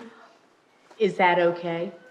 These are great questions, and I love it. So we ask of our mentors for them to donate. The only thing for them to donate is their time. Okay, so anything above and beyond their time would be completely up to the discretion of the mentor. You would set that expectation with the student. Right, but I just want to make sure that, because I volunteered with kids. before. Absolutely. And and if you do become aware of a situation, there are so many different agencies that we can help facilitate those things as well. It doesn't always have to be the mentor responsibility, but if you feel led to do that, then absolutely. I mean, I mentored with a kid back, gosh, she's now 38 years old. Mhm. And, I knew she needed shorts for trying out for whatever she was, band, I think. And I started with her when she was 11, and I That's now awesome. going to her wedding in June. That's amazing. So Yeah. It changes everybody's life. It does. Mentoring really does have an impact. And a lot of times I have the mentors come back and tell me, I really think I got so much more out of this experience than the students. So just to share another success story, here in Marion County, as you are very well aware, I am sure, we have a teacher shortage. And we are, doing job recruitment fairs and teacher recruitment fairs. And we just had a class of interns, teacher interns, that were hired to next year start full-time teaching. 2 of those students were actually Take Stock alumni. So it's coming full circle. They went through the program, graduated from Marion County, and now they're back. And next year will be teaching in classrooms in Marion County. I have a question. For the mentorship. Yes, ma'am. Now, would they have to meet with the parent? No, They don't have to meet with the they parent? do not. I Again, would think the parents would need to. so again, have this some- is school-based mentoring. So there are we don't discourage the parents and the mentor meeting. We have a couple of events throughout the school year where the students and a parent or guardian come and the mentor comes. So we do provide opportunities for the parents and the mentor to meet. However, it's not a criteria of the program. Now, if you had a parent who did want to meet the mentor, that parent could come to the school when they know a mentor meeting is taking place to be able to meet the mentor. Absolutely. I would think they would. And before I give any donations, I would like to talk to the parents first. Yeah, oh, absolutely, sure. It's a partnership, and as you know, it takes a village, so the more support that child has, the better. I spoke with Ashley briefly before the meeting because I just found out that one of my great nephews eligible for Take Stock. Yes. In middle school. Yeah. So, He was one of the students just recently interviewed at Dunnellon Middle and accepted into the program. Yeah. okay, thank you. All right, It sounds like a great program.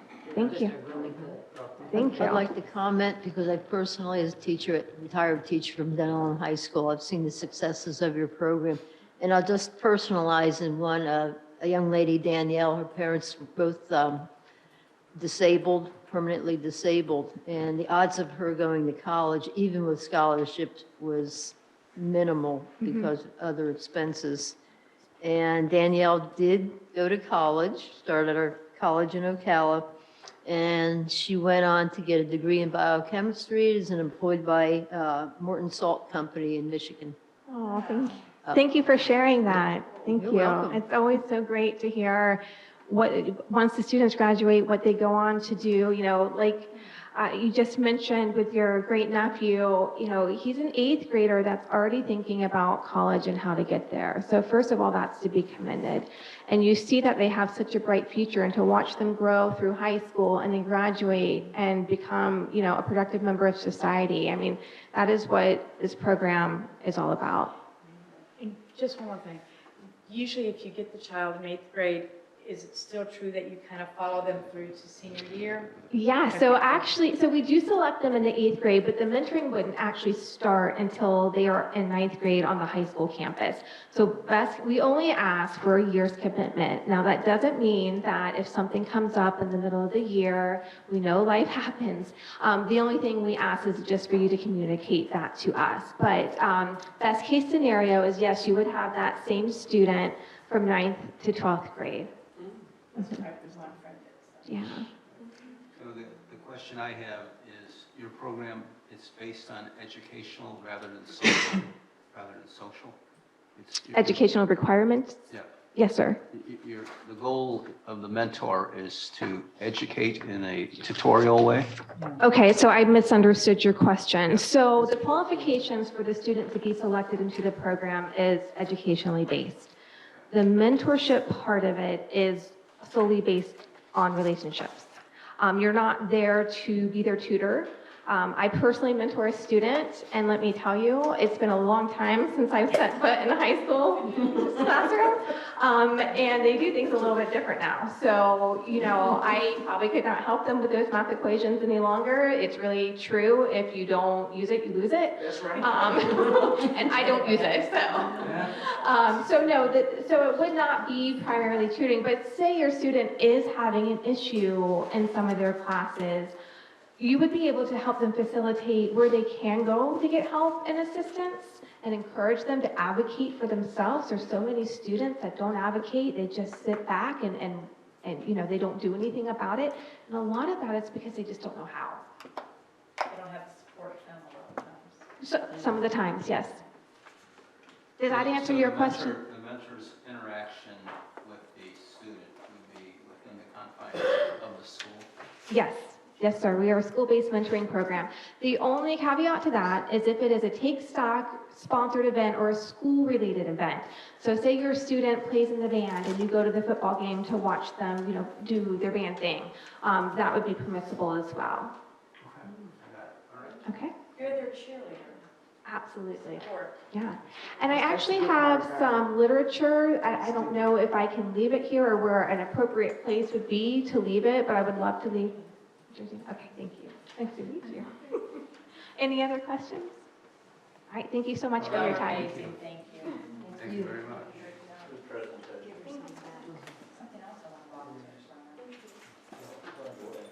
All right, council, if you recall, we are now going to agenda item number 10, which is now going to be put immediately after 6. So this is a expanded discussion of the police facility. As you all know, the Soul Harbor Church, we are under contract. Strong possibility that's going to be sold, but we still have the police facility dilemma in front of us. We're kind of whittling away at the options and knowing what we can and can't do and what's possible. Two things that are looking at us is it appears that buying a pre-existing building and having it converted into an essential emergency type building would be cost prohibitive. So it almost seems like the process of elimination, a police facility would need to be something new. So that presents two challenges. One is the location. And secondly, within our budgets, what can we afford to build new? So that's where this discussion now is at with the decision to sell the Soul Harbor Church. So with that, Patrick, I think you've been invited and you've accepted to come up and talk about the possibility of a new structure, which you think would work and could fall within what the city can afford. So would you like to come up at this time and make your presentation and introduce anybody who would like to speak? Happy to do that, Mayor. My name is Patrick Shepard. My address is 20202 Quail Run Drive, Dunnellon, Florida. I'm delighted to be here with all of you tonight. I know this is your favorite subject. Oh, yes, it is. And and that's why we're called Boomtown, right? Yeah. Hope to not make a boom here tonight. The previous presentation by this young lady was astounding. And I'm chairman of Dunnellon Community Services, and we have mentors. And we've been talking about where do we go and do that? How do we help? So I have to put a little plug in for that, if you don't mind. That's good. Forgive me for that, but we would love to help you. Done. Moving on to your other favorite. Oh, I see people have left the room already. A little bit of humor. I have here tonight two gentlemen, Mike Panetta who assisted me in the last presentation to the council about the existing conditions of the police buildings, as well as an evaluation of some of the other buildings in the city. Previously, we heard him talking on just by voice, but we have Mike here with us this evening. And I also have Chris Cavala. Chris Cavala is the representative of a SIPS company called Perma-Therm. And what we're going to present to you tonight is a system. We're going to talk to you about a system, how that system works in a particular integrated construction process. And then Mike is going to talk about the process itself. How do we build these buildings? What's the time frame to build these buildings? This is a very efficient building design that we're going to present to you. It's unusual. It is one that's accepted internationally and nationally as well. It meets that magic number that we've all talked about. The 150-mile-an-hour wind issues is addressed by this particular building design, as well as the roof structure is part of the integral part of the building design. It's simple. It's quite wonderful. I have a PowerPoint. I'm getting used to this, huh? You almost know what you're doing. Well, let's not go that far. And I also brought some cards for anyone that if you'd like to have Mike pen out his cards or the particular cards by Chris. We can pass that on. Troy, if you need one, we can always share that information with all of you. There are cards for everybody here. With that said, we're going to make this brief, short, and concise. And I'm going to ask Chris to come up, if you would, please. So he's bringing a sample. And Chris, if you'll walk your way through the PowerPoint, I'm going to walk this around and kind of show it to everybody. Mike, Mike has an injured leg, so we're going to let Mike sit for part of this presentation and ask him to come up. Will that work for you? Chris, please for the record, name and address, okay? Yeah, my name's Chris Cavala. I live at 3714 Covington Drive, Holiday, Florida. Thank you. So, okay. So it's a panel system, and you can see on the screen there, they come in 45.5-inch wide modules. They come in thicknesses from 4 inches up to 10 inches. They're used for the walls, and they are used also for the roof. They are structural. There are no trusses required. And it's also a structural component for the walls as well. So I'm going to start with showing you some finished products. If you can go to the next slide. Thank you. So this is finished. This is a church that was done in Sanford, Florida. It was finished off with cement stucco over the panels. And the finished roof was a standing seam, steel roof. The next slide, please. This is a office condominium. It was 14,000 square feet, and it was finished with the stack stone and cement stucco over the panel. And this job, from slab to finished shell, was done in just 8 days, 14,000 square feet. Oh my goodness. 8 days? Does that include the electric and such? No, that's just the dried in shell. But probably any other system would have taken 3 or 4 times as long. Next slide, please. This is another office structure in Tampa, stucco exterior, shingled roof. So it looks a little unusual when it first goes up because it's white, but they can be covered up and they look like any other building. And extremely energy efficient. The EPS score is very energy efficient. It is, in a lot of cases, you can reduce the air conditioning load and save on HVAC costs. Next slide. Nissan building in Port Prince 80. This was covered eventually with a Luco bond on part of it and stucco on the remainder. Next slide. So this building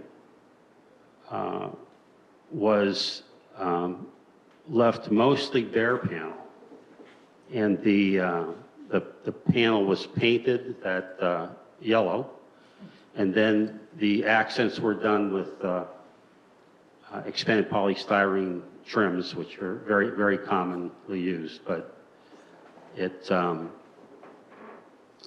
made it less industrial looking. And on this particular building, the panel was the finished roof. It was watertight. Next. This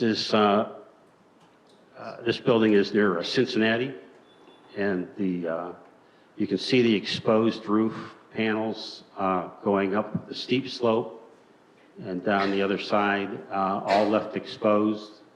There was no other roof required. They did cover the front for aesthetic reasons, and then installed solar panels on the side. Next slide, please. The U.S. Navy built 2 buildings just like this in Guantanamo Bay. This was staff housing, and this was built for economy, and so the panel was completely exposed inside and out. So there's a variety of options. You can either go economy, or you can go high-end, or you can go economy in the beginning and cover it up later for aesthetic reasons. Next slide, please. Another job that was done for economy reasons in Baker's Bay, Bahamas, on Great Ghana Key. Completely exposed panel inside and out. And then next, please. So this is how the system works. A galvanized steel channel gets anchor bolted to the slab. And then the panel sits down inside that track and gets stitch screwed on both sides. Next slide. And you start in the corner, get the corners plumb. Next, please. The corners get stitch screwed together as well with long, those are probably 8-inch long screws that ties that corner together. And this system is three times stronger than wood frame. That's good. This is a 2-story. We have the ability to go up to 3 stories without an additional frame. Next, please. The walls are very lightweight. You can see on the left picture 2 men handling that panel. I believe that was probably 16 foot long. The little structure on the upper right was a small house that was done in Haiti. And that little structure was done in a matter of just 3 days with under very extreme and challenging circumstances. No electric, for one. Next, please. Installing the roof panels. Again, the panels are very light, so there's no crane needed to set them in place. Typically, scissor lifts are used to just hoist them up and set them in place and anchor them to a ridge beam. Next, please. The roof panel also creates a soffit. There's no additional soffit needed. It comes pre-finished white. Can be left exposed that way, or it can be painted. Next, please. There's just a multitude of testing and certifications that we have on the panel for hurricanes impact resistance. Next, please. I won't bore you with that.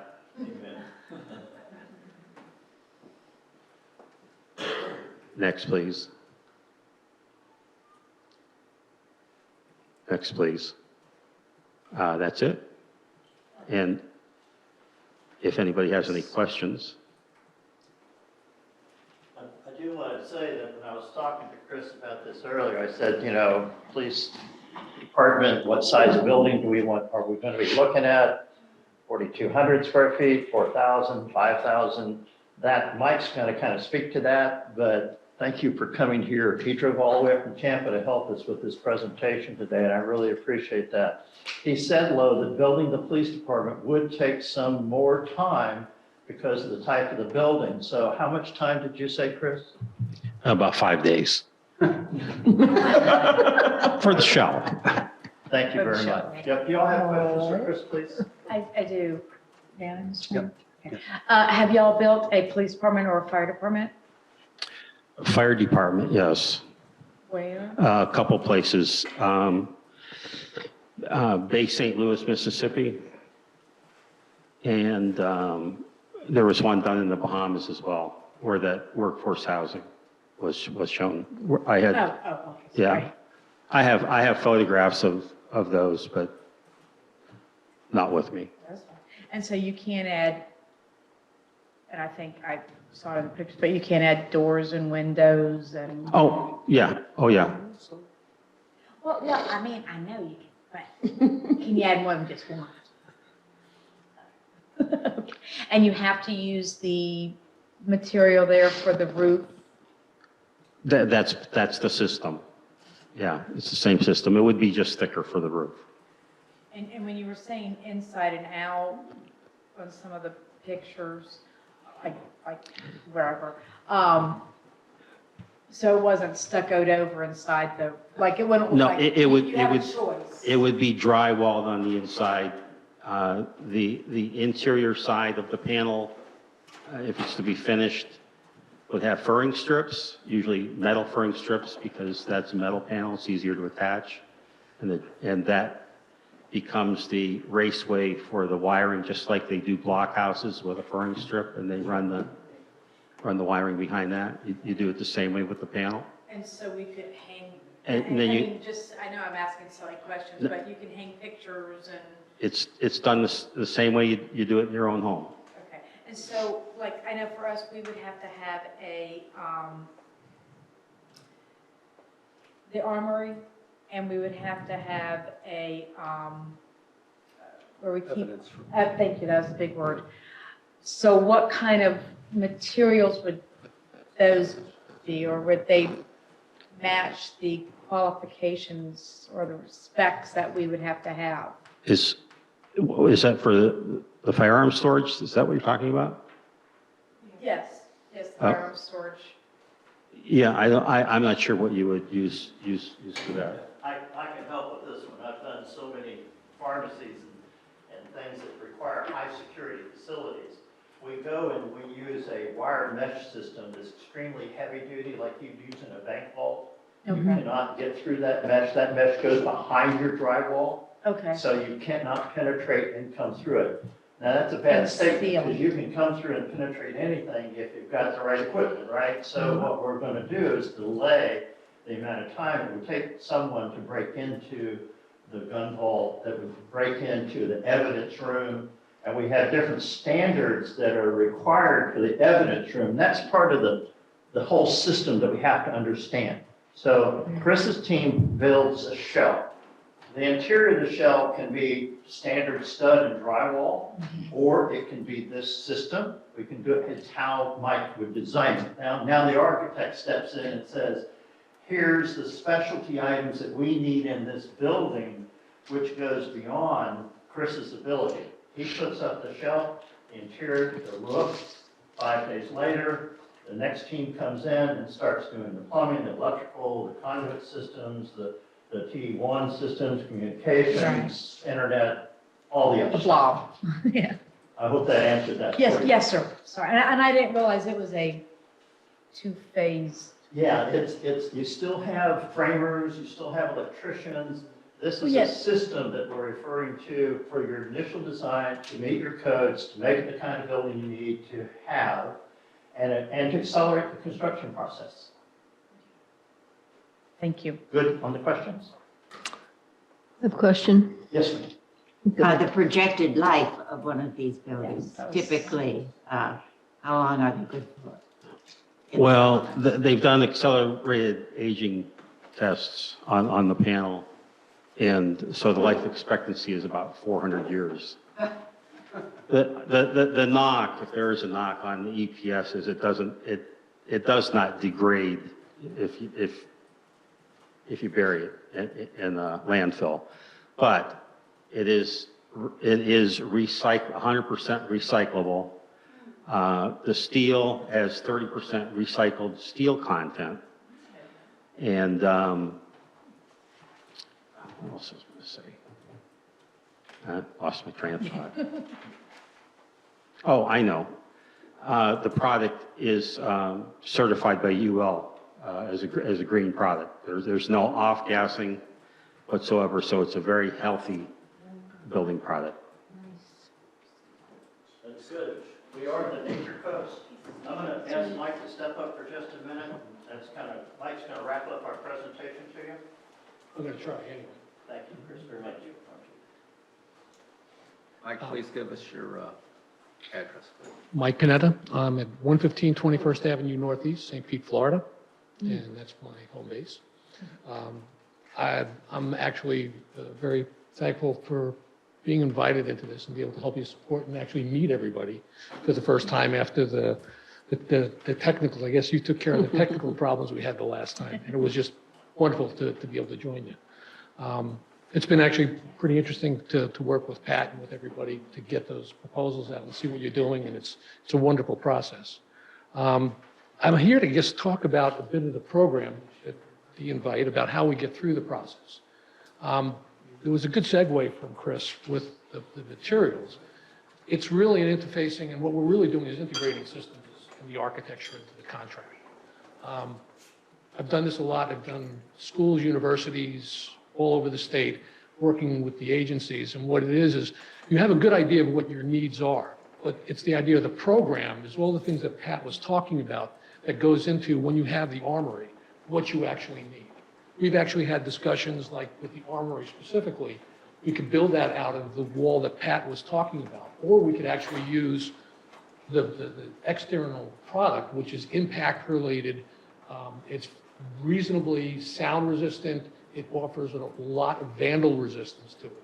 So we could actually use that as an interior wall selectively around.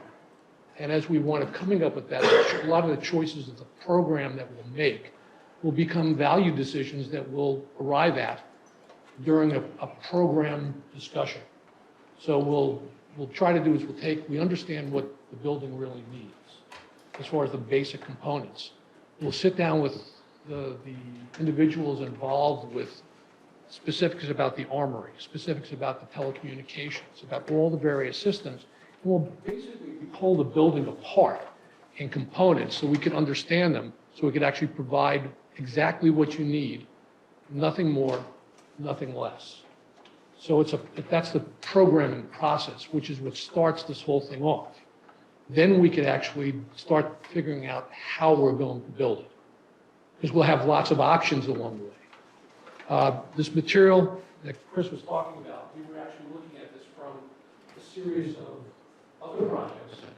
And I think, Chris, one of the school projects we had, this was coming up against a concrete block. We had a contractor that actually priced out this system and then priced out a concrete block.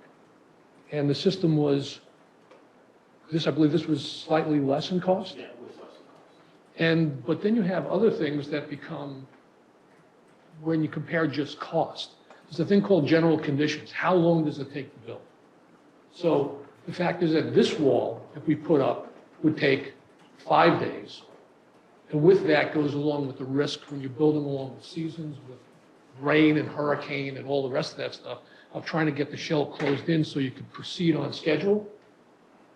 The block building would probably take at least 6 weeks, 7 weeks. If you can get block. If you could get block. Which has become another issue with building buildings in the last year and a half. It's picking out systems that you could actually get in time to work into a schedule. There's jobs where we've avoided wood trusses because wood trusses were 4, 5, 6 months out. There's one where we actually changed windows because window suppliers said we can get that to you in 6 months. They said, well, that's great. We have a building up in 4. So what do? So we found another manufacturer that can manufacture that. And there's all the values that go along with that, where we would need a budget. Generally in the programming area, you start out with kind of a ballpark of a budget. If you're shopping for a car, you say, I have about this much money. You don't say, well, I'm going to shop a Porsche, a Kia, and a Chevy. So you figure out kind of what realm you have so it helps to guide your decisions in the process. And then we make sure we could try to fit within an envelope and keep on tweaking it.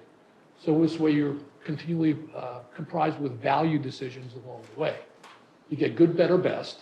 Some places you might want to have a really nice front door, and we could say the back door, whatever we can get that's going to take care of the problem.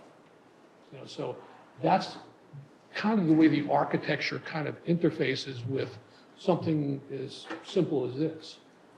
The options on this, like Chris was talking about, you could actually make this finished off with stucco on the outside.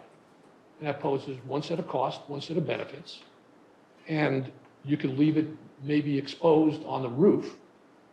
And what you would do on the roof panels, you would actually take seaming tape and reinforce this joint here. But on the walls, you could just leave it completely exposed. That's what it's saying. If you don't like the color, you could paint the metal. But you have a metal exterior building.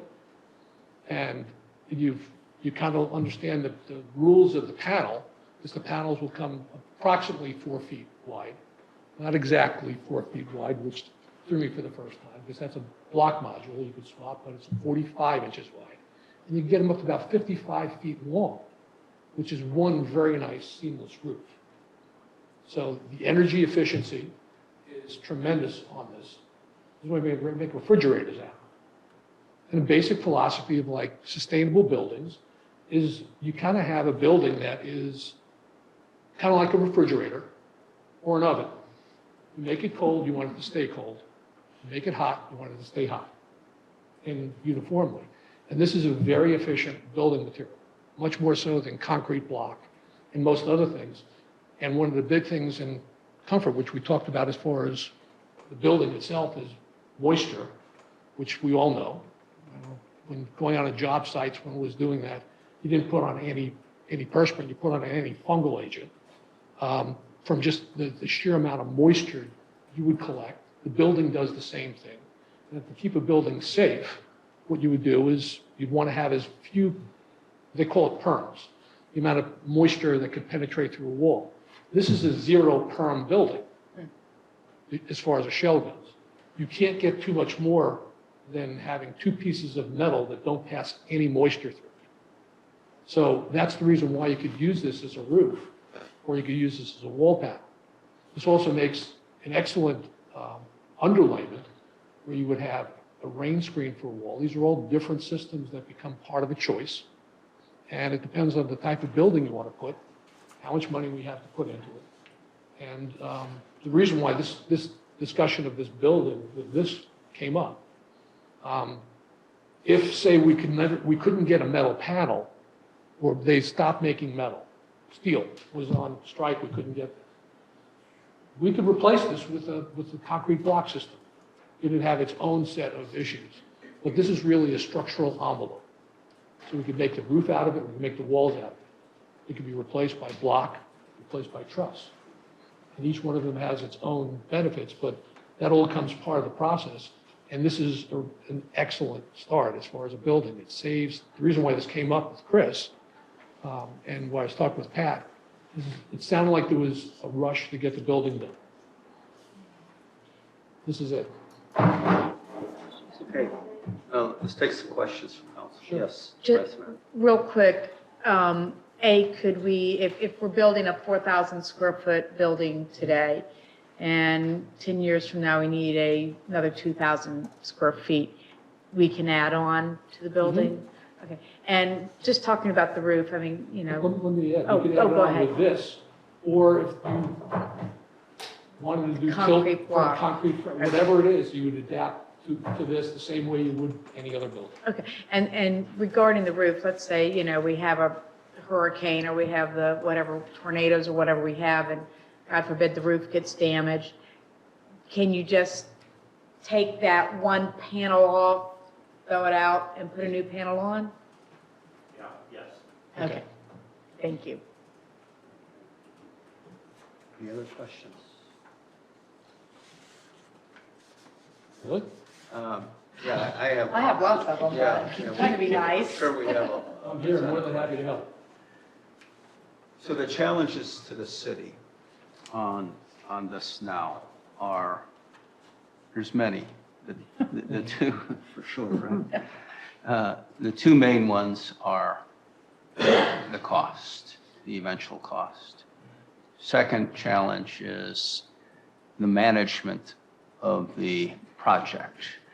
Normally, if we were, for instance, hiring a builder who had the expertise to build commercial, we'd basically sit down with the builder, he would do the drawings and whatever. He'd give us a price, we'd agree to it, and that builder would basically be the project manager. All we'd be paying the money. So in this particular situation, if we went this route, who would be project manager to do this? Well, you would have the traditional, what you're talking about there as far as you're just going with a builder. That's kind of a design build scenario. You're putting all of your eggs in one basket. It's not typically the way architects work. We work on, it's a three-legged stool where it would be the architect, the contractor, and the owner. There's many different types of relationships you could have, different types of contracts.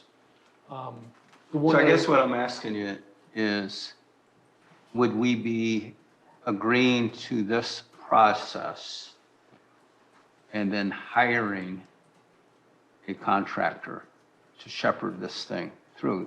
This would be something that would be very difficult for a city with the staffing we have, just to follow this through step by step by step by step with everything we're doing. No, it shouldn't be. The building isn't that large. It's not really that complicated. It's a matter of making sure you have all the parts and pieces there. And that's what I'm talking about. So that's who's going to call the electrician? Who's going to call the plumber? Well, Who's going to call the carpet guy? Well, You know, who's you going to do a set of documents. Okay. We've done this a few times before over a lot of years. Yeah, like $1 billion worth of properties. The way Mike operates in most cases, he does the design of the building. That design, he gets all the blueprints done, what we call CDs. Those CDs then go to the contractor, to go to his subcontractors to get the bid process and get all the dollars to say to you, hey, this is going to cost us $700,000 or $1 million, whatever the number is. That's you have to have the plans before you can get a bid from any contractor. So your first phase would be to get the plans done. Now, you can do the plans two different ways. You can do the plans using the standard system of block, or you can use this particular type of system to get bids and plans on. The architect you hire to do those plans, he charges by the hour. you know, to go through and do the process. The contractor, and I've talked to Fagan Construction about this, don't mean to throw Terry under the bus because he's a great guy.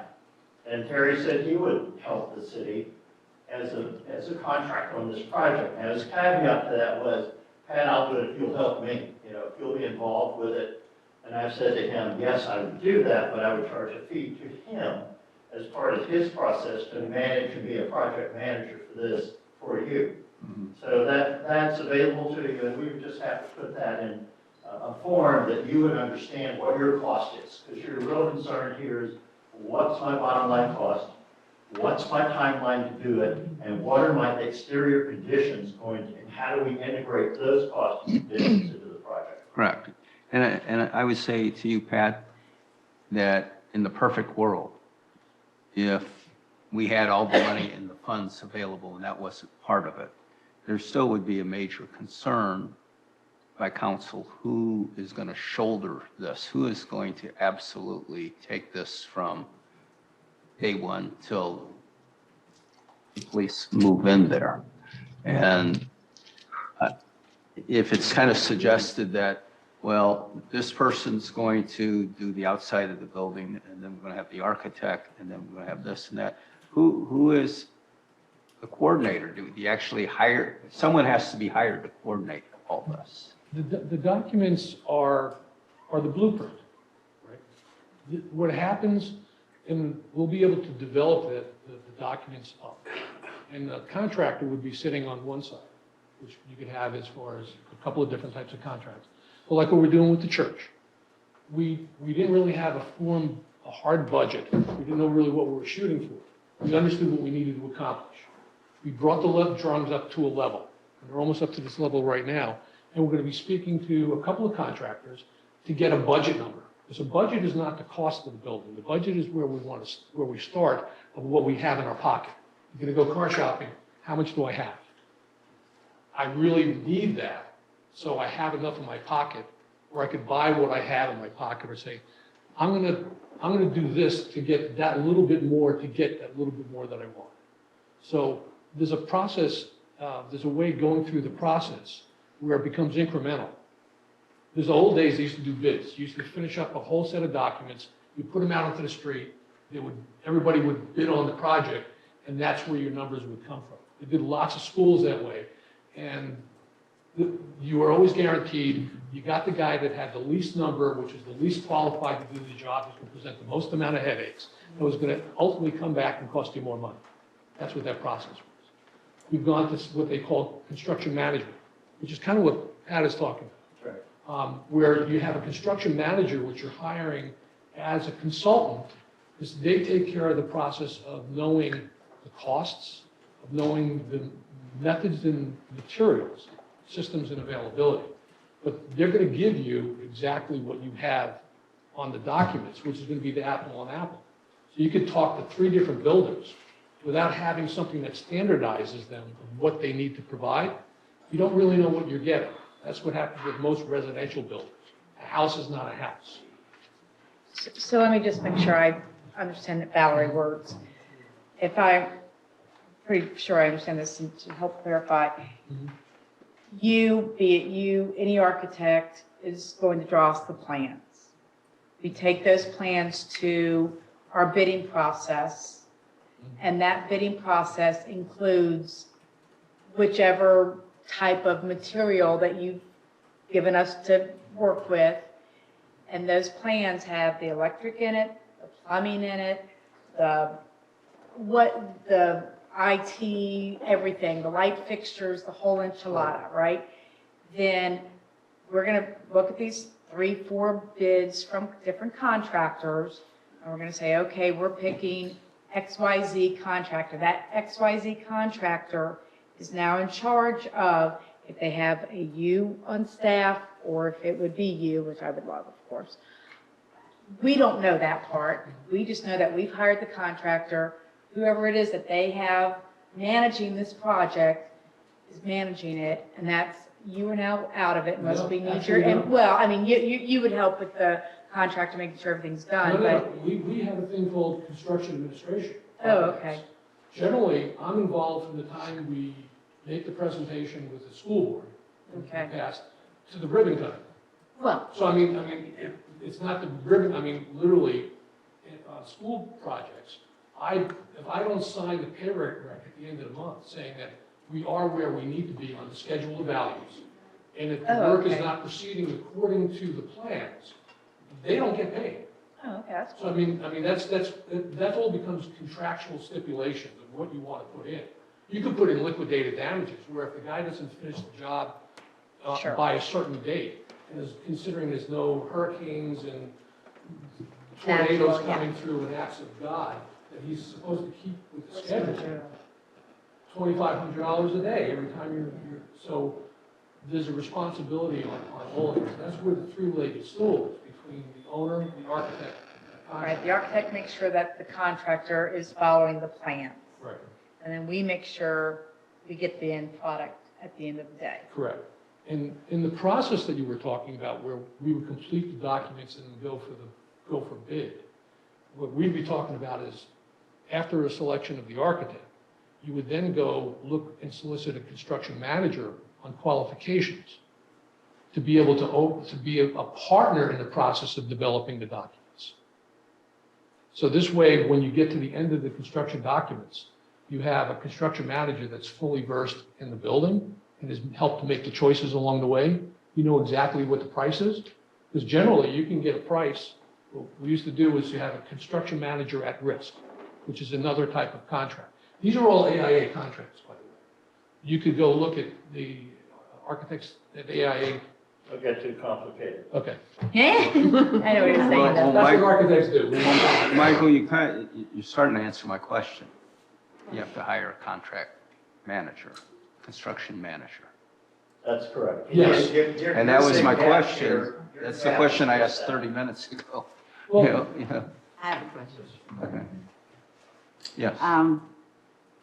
When you are saying it takes 5 days to build a house, for example, or a building, what we're really saying is that, or what I'm asking is, how much time does it take to do the plan?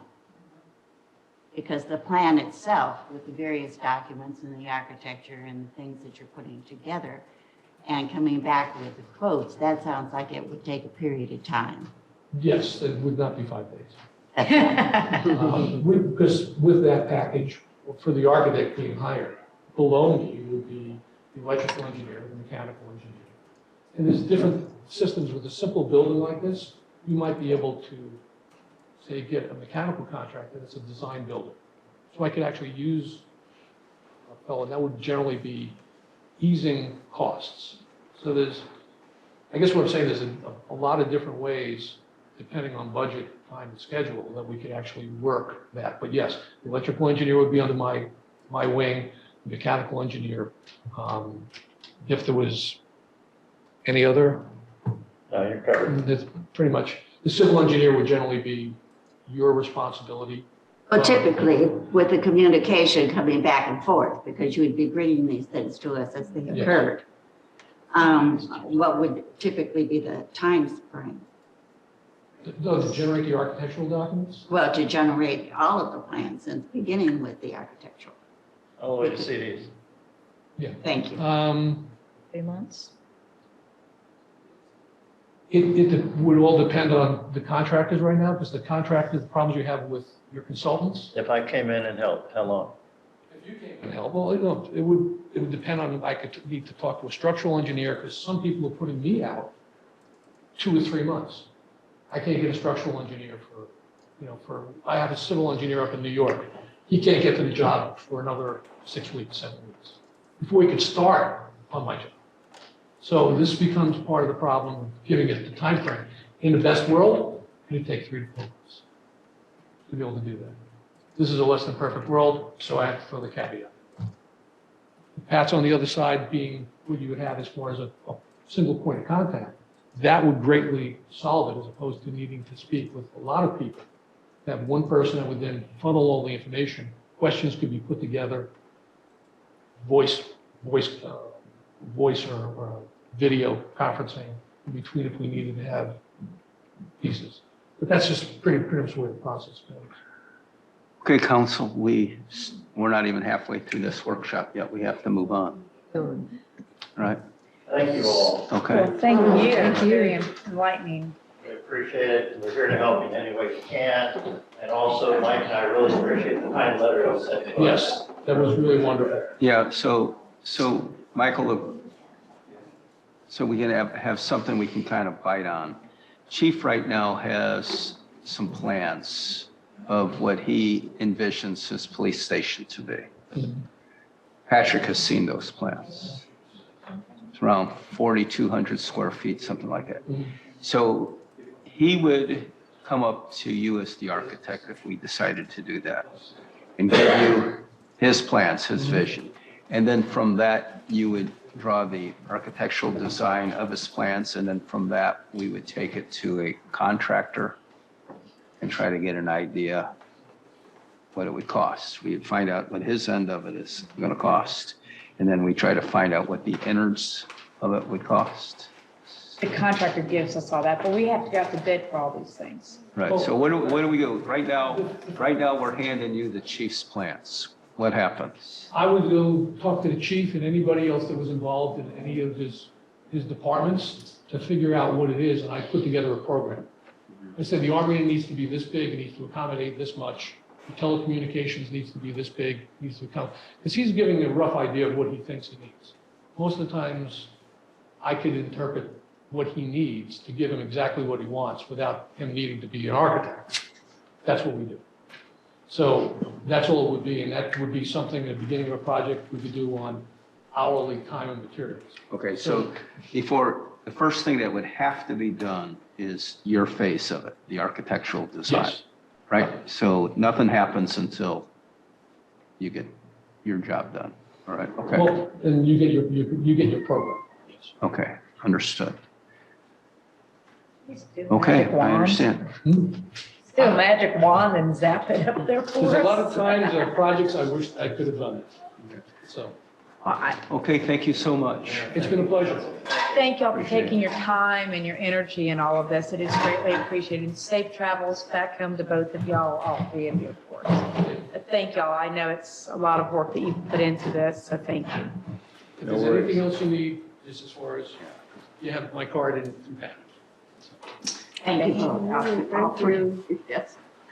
Very important. Mandy, put on our, for the agenda on our meeting Monday. Sir? Just put on the agenda on our meeting Monday, discussion of a possible sites for the police station. Okay. Before we do anything, we need to start talking about that. Workshop? We're gonna workshop that or?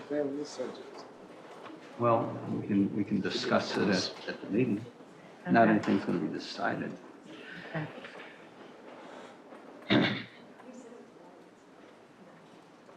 All right. All right. We are now at, we are now back to agenda item number 7, presentation of proposal on the shade shelters. Troy, this is yours. All right. Good evening, council. Thank you, Mr. Mayor. Not really a presentation. What it is we have gone out and received some more quotes on building 2 pavilions at the city beach. However, after further review, I've got a little bit to talk to the council about tonight on this topic. First of all, we did get 2 contractors to go out there and look at the site. The David White contractor never provided a follow-up or quote for the pavilions. So we contacted Lark Sheds. Lark Sheds is a distributor or distributing location for the metal roof, wood post pavilions that are out there on site at Lark Sheds now. So they came out on site, they looked at the site, both locations provided a quote. In our conversation, it was very clear that from me to them that we needed this start to finish, completed project. The quote needed to include any and all costs to go with that project. Later this afternoon, I did a follow-up with them as a result of a statement that I got in an email that says the quotes are only good for 7 days. We don't get anything done in 7 days. So I want to lock them in a little closer, or at least have them prepared to give me any quote changes by Monday, if the council decides to move forward.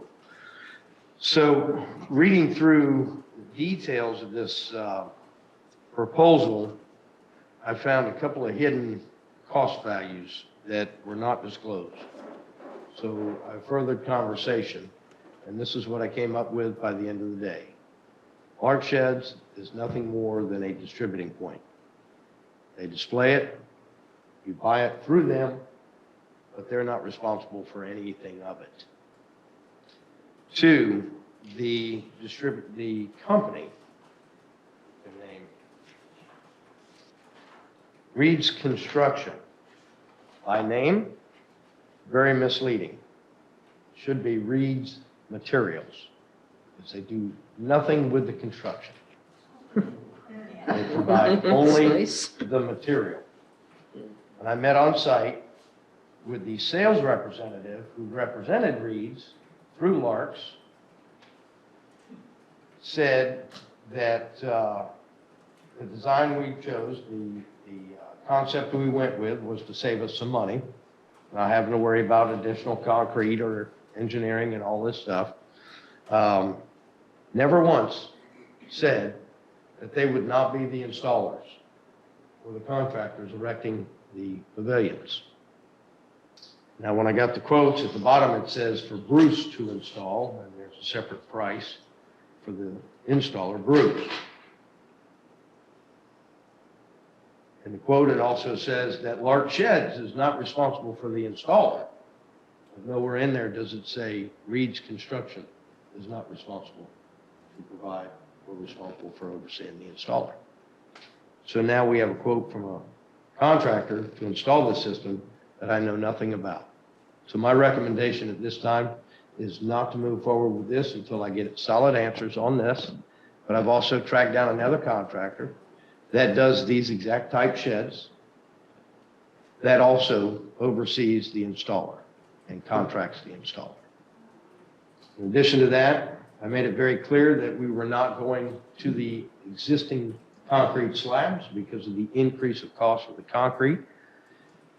And we designed it where it would go outside the slab so the post can go directly into the ground. In the quote, there's a hidden cost and a hidden statement. And I say hidden because it's very fine print. Customer will need to purchase needed wet pour concrete to add to the post poles. The customer can ask the installer to coordinate that, which is going to be an additional cost. The customer is also needs to be the one to call on the 811 digs, go through all the permitting process, everything. The customer is responsible for everything.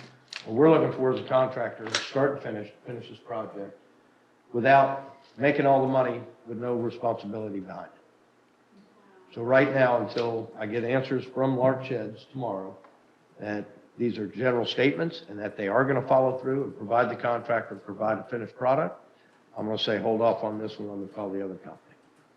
Good job, good job. I do like the price though, so I am pushing forward to get this system.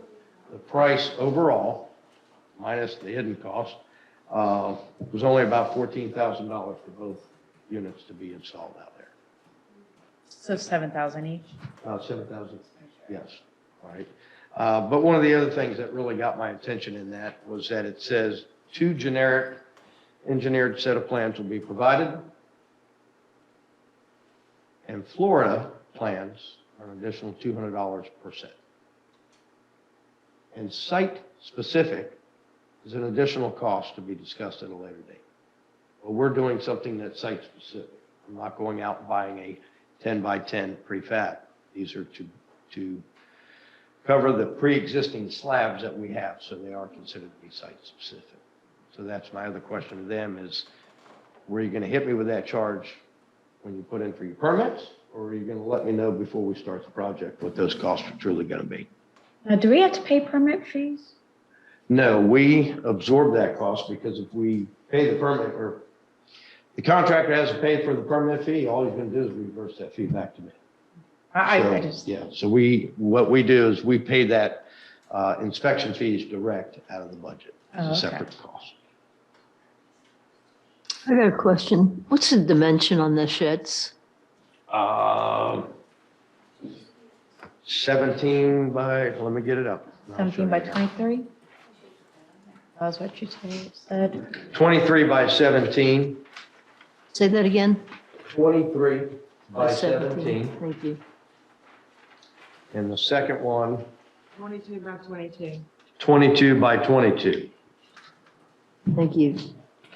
To be as close or nearly as close as possible to the height of the previously built pavilion out there, which is minimum 8-foot clearance to get under the corner of the beams.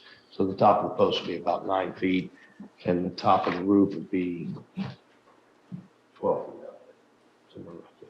I mean, we just had one built at my house. And it wasn't, you just went to the contractor, they did it, they brought the materials, they did the dry cement. And ours was a 16 by 10, something like that. I think we paid just under 6,000. So the price is good, but I see a lot of hidden prices like you just said. And like I said, if I'd have been, and I have to admit, maybe I should have looked at it a little bit closer, a little bit sooner than just today or a couple of days ago, but it was under my impression that going through them, we would have the company that provided the material, who would also have a subcontractor to do the work. But this seems like it's a handyman doing an install at the liability of the city. You don't even know. I know nothing about the That's not contractor. They good. didn't call and tell me, hey, this is a contractor that we recommend. Here's his credentials, here's his whatever. Nothing. I actually had to drag that out of them. Who is Bruce? I got to ask a specific question. Why is Bruce's name on my quote? And then it said, oh, well, that's the contractor you'll hire. Or you can hire your own contractor, but that's the one we recommend. So that's not So it's how I work. 14,000 plus the contractor? No, it's 5,000, 6,000 for the materials. It was 2,500 for the contractor. So each unit was about $7,000. Let me pull this out. So I'm not. Boy, what? Yeah, the first one was 7,656. The second one was 7,822. Yeah, just one lovely. That's an average of $2,500 to the installer. So the materials cost $5,156, and the second one was a little over $5,000. But the other thing was, they also wanted 50% of the material upfront upon, The money, said material. well, 50% for material Oh. upfront. And then the other 50% for material once the material was delivered to the site, with no guarantee as to when the material is going to arrive, because I did ask them that. We're having an economy boom issue, right? So it's going to be 6 weeks, 6 months, 6 years. Couldn't get a solid answer on that, okay? But then knowing that the contractor is completely independent of anybody, the material's liable to show up, but it could take the contractor another 3 to 4 months to do the install. That happened to us. Ours was supposed, we went under contract in early November. It was supposed to be completed before Thanksgiving. When did I finish? Last month? So if I had the materials delivered to my office, then I'd have to find a way to transport it to the beach in several months from now. And I don't have room at the office anymore to stockpile that much material. We certainly can't stockpile it at the beach. Okay, so what you're just simply recommending is Hold off till, 4 days and I'll continue to pursue this. yes, well, certainly. We appreciate you doing the work you're doing. I mean, there's a couple ways you can look at that contract. Apparently, they've put these statements in the contract, maybe in small print. So you can look at it one of two ways. You can look at it that they're not being transparent, or you can look at it, they're giving you the basic price, and these are the extras that you'll be looking at. And at the end of the day, you get the change orders that bumps it from a $7,000 project to a $10,000 project. So it's really important, you and I have talked about it, is Out the door. Detail. Out the door. That's, you know, I want to know what the out the door is. And as far as a company that supplies hiring subs, I have gone through that many a times. I remember having hurricane windows that I purchased from a window company, but they were basically a supplier of windows, and then they would hire their subs to put the windows in, and those subs would work for several companies. So what they're doing right here is not totally Yeah, but you unusual. would pay one person for the project. They would give the I money would to pay the sub. company, like, for instance, I would imagine we'd be paying Hart, right? We'd be writing the check to. I would actually be writing a check to the material supplier, 2 separate checks to them. 50. Okay, well, that's a And the problem. third one to the contractor. All right, I'd that's have a, to pay that's a him problem. direct. And then if the building inspector decides that we need to use a wet pour concrete rather than doing dry mix on site, I would have to arrange and pay for separately the delivery of concrete, which no quantity was provided for me to even do that estimating or go calling around. But I did figure out that it would be anywhere from about 8 to 12 yards of concrete. That's not a lot. And it's not a lot. So you have a minimum charge for concrete trucks to make deliveries. So if you don't have you don't pay for a full truck of concrete, you pay the concrete, but you're still paying that full price for delivery. And then I'm supposed to make sure that I've got somebody there that knows how to work the wet pour around the post. Or Bruce gets more money for doing that. Yeah. Bruce. Dear old Bruce. I haven't met Bruce yet, but I plan on meeting him because I'm wondering if I can talk to him and say, look, what are the materials? Give me a quote, start to finish. What's this project going to cost me? And not have to go through it the opposite way. It's curious that you've gone through this because that was the reference I was asking the questions about the police. Right. Who's going to be the one that you know about this? Who's going to be, and you've kind of gone through it. You know, it's all, even on the shed, it's all split up among various people. So it would come down to basically you to harness this. Right. And get it done. And that was why I was questioning this. Well, how does this all come together? Very So interesting. when we did our parking lot project, for example, we hired the contractor through a bidding process.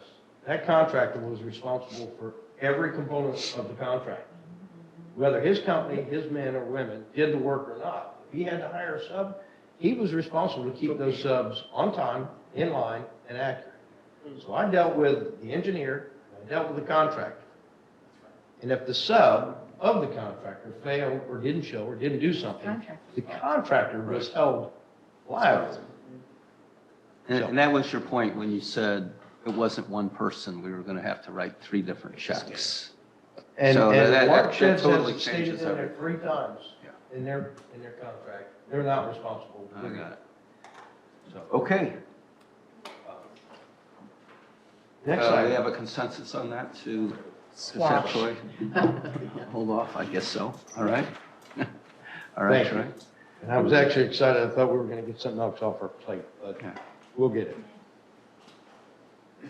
Okay. That's not the most important. I think we're done with that. Now we move to number 8, the Duke Energy Electric Vehicle Charging Station. Again, Troy. Okay. On this topic here, I'm going to also include Andy, our attorney, and Jan Smith as I go through this. But as you know, Councilwoman Jan Covich brought a request to us and to staff about electric vehicle charging stations. Jan Smith followed through, got in touch with Duke Energy, and immediately they set a date for us to meet in the field. I met them 4 weeks ago on a Friday, came out. They looked at, in fact, it was the day of the art festival setup, Friday night before the art festival setup. They looked at our city-owned locations, chose 2 absolute positive locations. One, Statesman Park, which is the overflow parking right here at Ohio and Medlow. And the other, Ernie Mills Park, the brand-new parking that we have in front of the park there. Both sites offer an opportunity of minimal work having to be done to get electricity to the charge ports and the install of the charge ports with minimal interruption to any asphalt, parking, or previous or pre-existing conditions. So by the end of the conversation, we'd also talked about other locations. They can be looked at as into the future, maybe 6 months, a year, 2 years down the road, but they were excited about these two locations. So right now, it looks like we're 90% guaranteed to have 4 charging ports, 2 charging locations, 2 cars each location. When would you think, time-wise? Well, he said it would take 6 months or better to get the materials in that they need, because that's how long it takes to get them from overseas. And he said he was including it in the next order, which was a day or 2 after the meeting. So hopefully in 6 months. Now that brings me to, we got the user or the contract to lock in. Duke Energy takes care of all expenses up front, install, contracts, everything, and free to the city for the first 10 years. But then the rest of the contract, very lengthy. We had Andrew Hand do the review through it. He had a few recommendations, changes, and alterations. It has been sent back to the project coordinator with Duke Energy, Peter King, and we're awaiting his reply to us on the adjusting of the contract. And at the same time, hopefully get an update. What are you pointing Oh, at? no, she wanted to say something. Oh, okay. So at this point, I'll turn it over to Jan, and then we'll let Andrew make any comment about the contract. I just have one quick statement. When Troy says no cost to the city, that also includes electricity. And Wow. it's It's free incredible. to the consumer as well. For 10 years. For 10 And it's years. free to the consumer? That's Yes. awesome. No charge whatsoever. So you said there'll be one at each, one at Daisy, one at Ernie Mills Park? One charging station at Daisy, one charging station at Ernie Mills with 2 car capability. Is it the fast, two car- is it okay. the super fast one? It is a super fast Supercharger. charger, Yeah, super. but it's also interchangeable with Tesla Okay. in 2 ways. Tesla owners are automatically given an adapter for these charge ports when they buy a Tesla car. Or they can pay $500 for an upgraded adapter that makes it a rapid charger for Teslas as well. So it is a universal system for all vehicles. Very good. Okay. Okay. Andrew, would you like to say anything about the contract, or is it pretty standard? Yeah, sure. The contract itself, didn't see many issues with it, just the typical things that most contracts are not targeted towards local governments, and this was no exception. So just a request to put in some of the 76828 liability limitation language for cities, and just a question that was directed to Duke Energy regarding, there was some provisions in there regarding costs and charging costs, and they were a little vague. Since paid parking has been a discussion with council, I wanted a bit of clarification from Duke Energy if that's something that the city could, if they applied it in the parking lot where these particular charging stations were located, would that be passed on to the charging stations? My read of the contract is probably that's not the case, but again, the language is a bit ambiguous, so just wanted to see what Duke Energy's response was. But that's all, just some very minor changes. And I also forgot to mention that a lot of this coordinating has gone through Mandy's office, so, yeah, she's been putting in some overtime. Teamwork, yay team. I do all the work, let Troy What was that? So. She does all the work, and It lets is a Troy joint talk effort about with it. all staff members, you jumping in on this one. So I'm excited that hopefully we'll have some charging stations here as, we were driving around the city in 2 great big gas cars was only getting 8 miles to the gallon, looking out for the future by picking charging stations. Excellent. It was amazing. It was a good feeling. All right, that's all I have on that. Very good. That's enough. Excellent, thank you. Yes, ma'am. Thank you. All right, good detective work, Troy. Go to number 9. This is a open discussion on the billboards. I'll just start it off. We all know that there's a lot of issues with the aesthetics of having those big monstrous billboards within the city. These must have been done years ago. So you have a couple things going on here. One is the unsightliness of them as we're trying to focus on sprucing the city up. And secondly, which is a big concern to me, and I've already expressed that, is when the tornado came through last month, one of those billboards toppled over. And it was only by the grace of God that someone wasn't either killed or collapsed on Pharaoh's business that was on the other side of it. If you look at most of the billboards that are currently up, that were probably constructed similarly, many of them are right next to buildings. So my attitude is if that one could fall, all of them could fall, particularly with some sort of hurricane. So I think there's some motivation by the residents, if it's possible, to phase them out, or if they are indeed a safety issue. I know I would, if I was in the Chamber of Commerce, and there's one right next to that, I mean, it can't be more than 3 or 4 feet from the building, and that thing fell that way. It was, you can't believe how heavy and big those things are. It would crush. Like an oak tree. If you were sitting in They that, are that heavy? you were sitting in that building, you'd be killed. They are huge.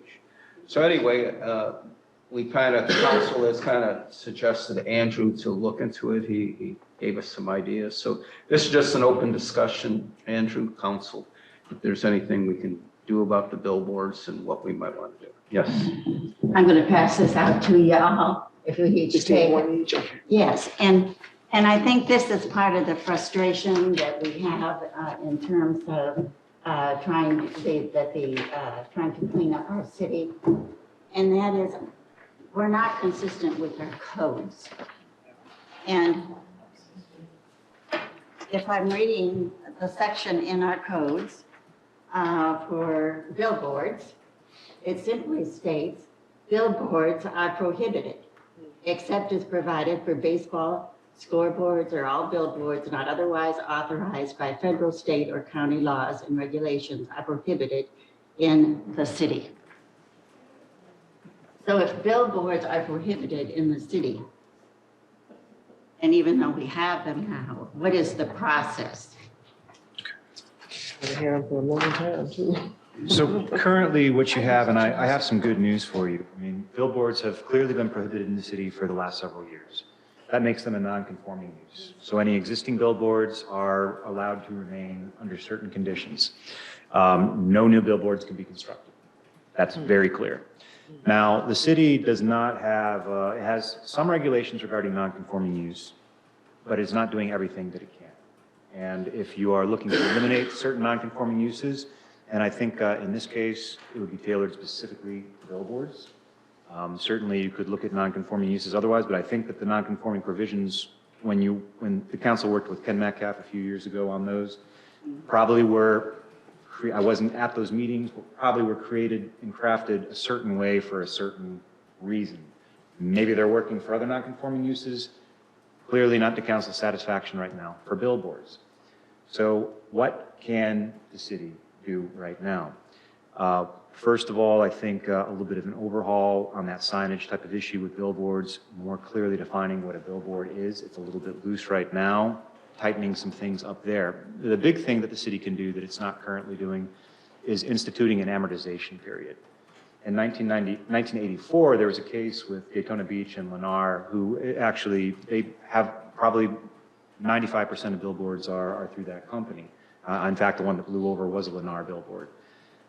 In that case, the city, back almost 40 years ago, had instituted a 10-year amortization period, simply meaning that, hey, billboard owners, you've got, or renters space, you have 10 years to phase out your billboards.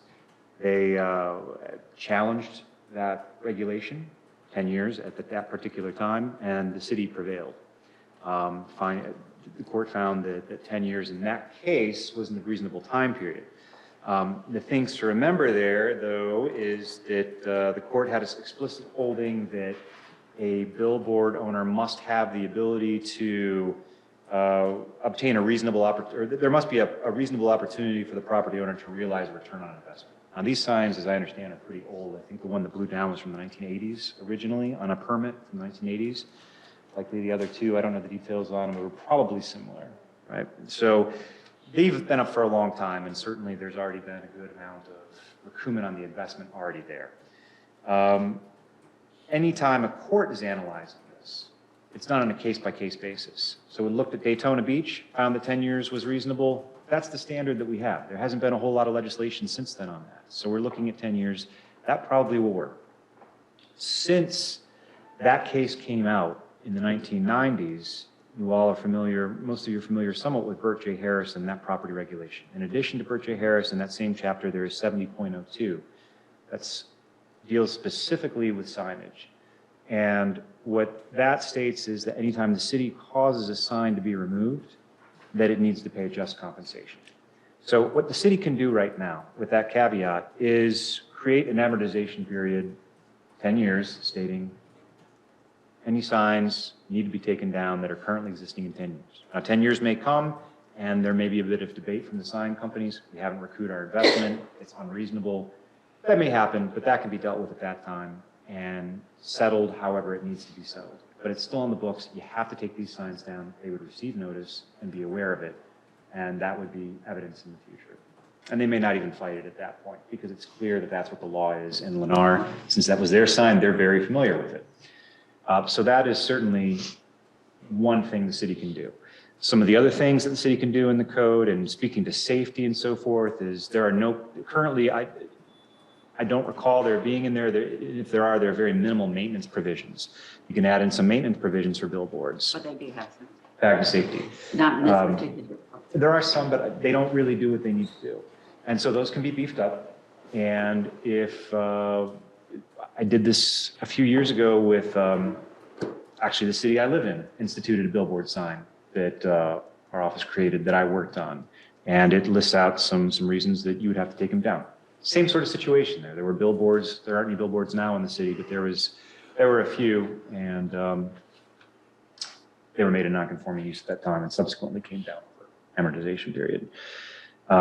So those are really the biggest tools I think that the city has. Just, yes, ma'am. So you said something about if in 10, I thought you said something about with the Burt Harris, that Yes. we would have to pay something if. Not necessarily. Oh, okay. All I'm saying is that we have the case law and we know about Lamar. The court did say that everything is looked at on a case-by-case basis. So with all those facts in the case, they're very similar to the situation here in Dunnellon. So I think it's reasonable. But, you know, and of course the law can change over the next 10 years with that particular statute, but it does say any time that the city causes a sign to be removed, it does need to pay just compensation. I'll also add that, you know, that is not contemplating an amortization type of situation. It's really contemplating an eminent domain type of situation. Oh, okay, I got you. Or perhaps, you know, a taking by regulation. So in 10 years, I don't know what the lease periods are, and there's no way for me to know the lease periods for these private contracts, but they may argue, well, we haven't recouped our investment. But I think that that's pretty shaky, considering the fact that the signs have been on so long as I hear it.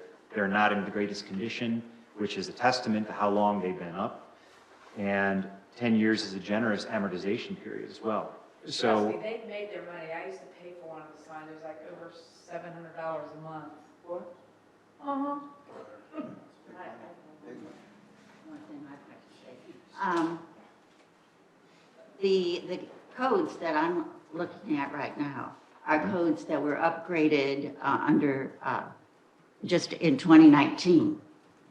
So in 2019, when Lonnie Smith did the large upgrading of our codes, that is what I'm looking at. I want people to understand this is not something that goes back for a very long time, some obscure code that has just been plucked up. these are our codes. And so we do have a problem, and it's a legitimate problem when our residents come in and they say to us, we want our town to look better. We want to clean up our town. We've got the tools to do it.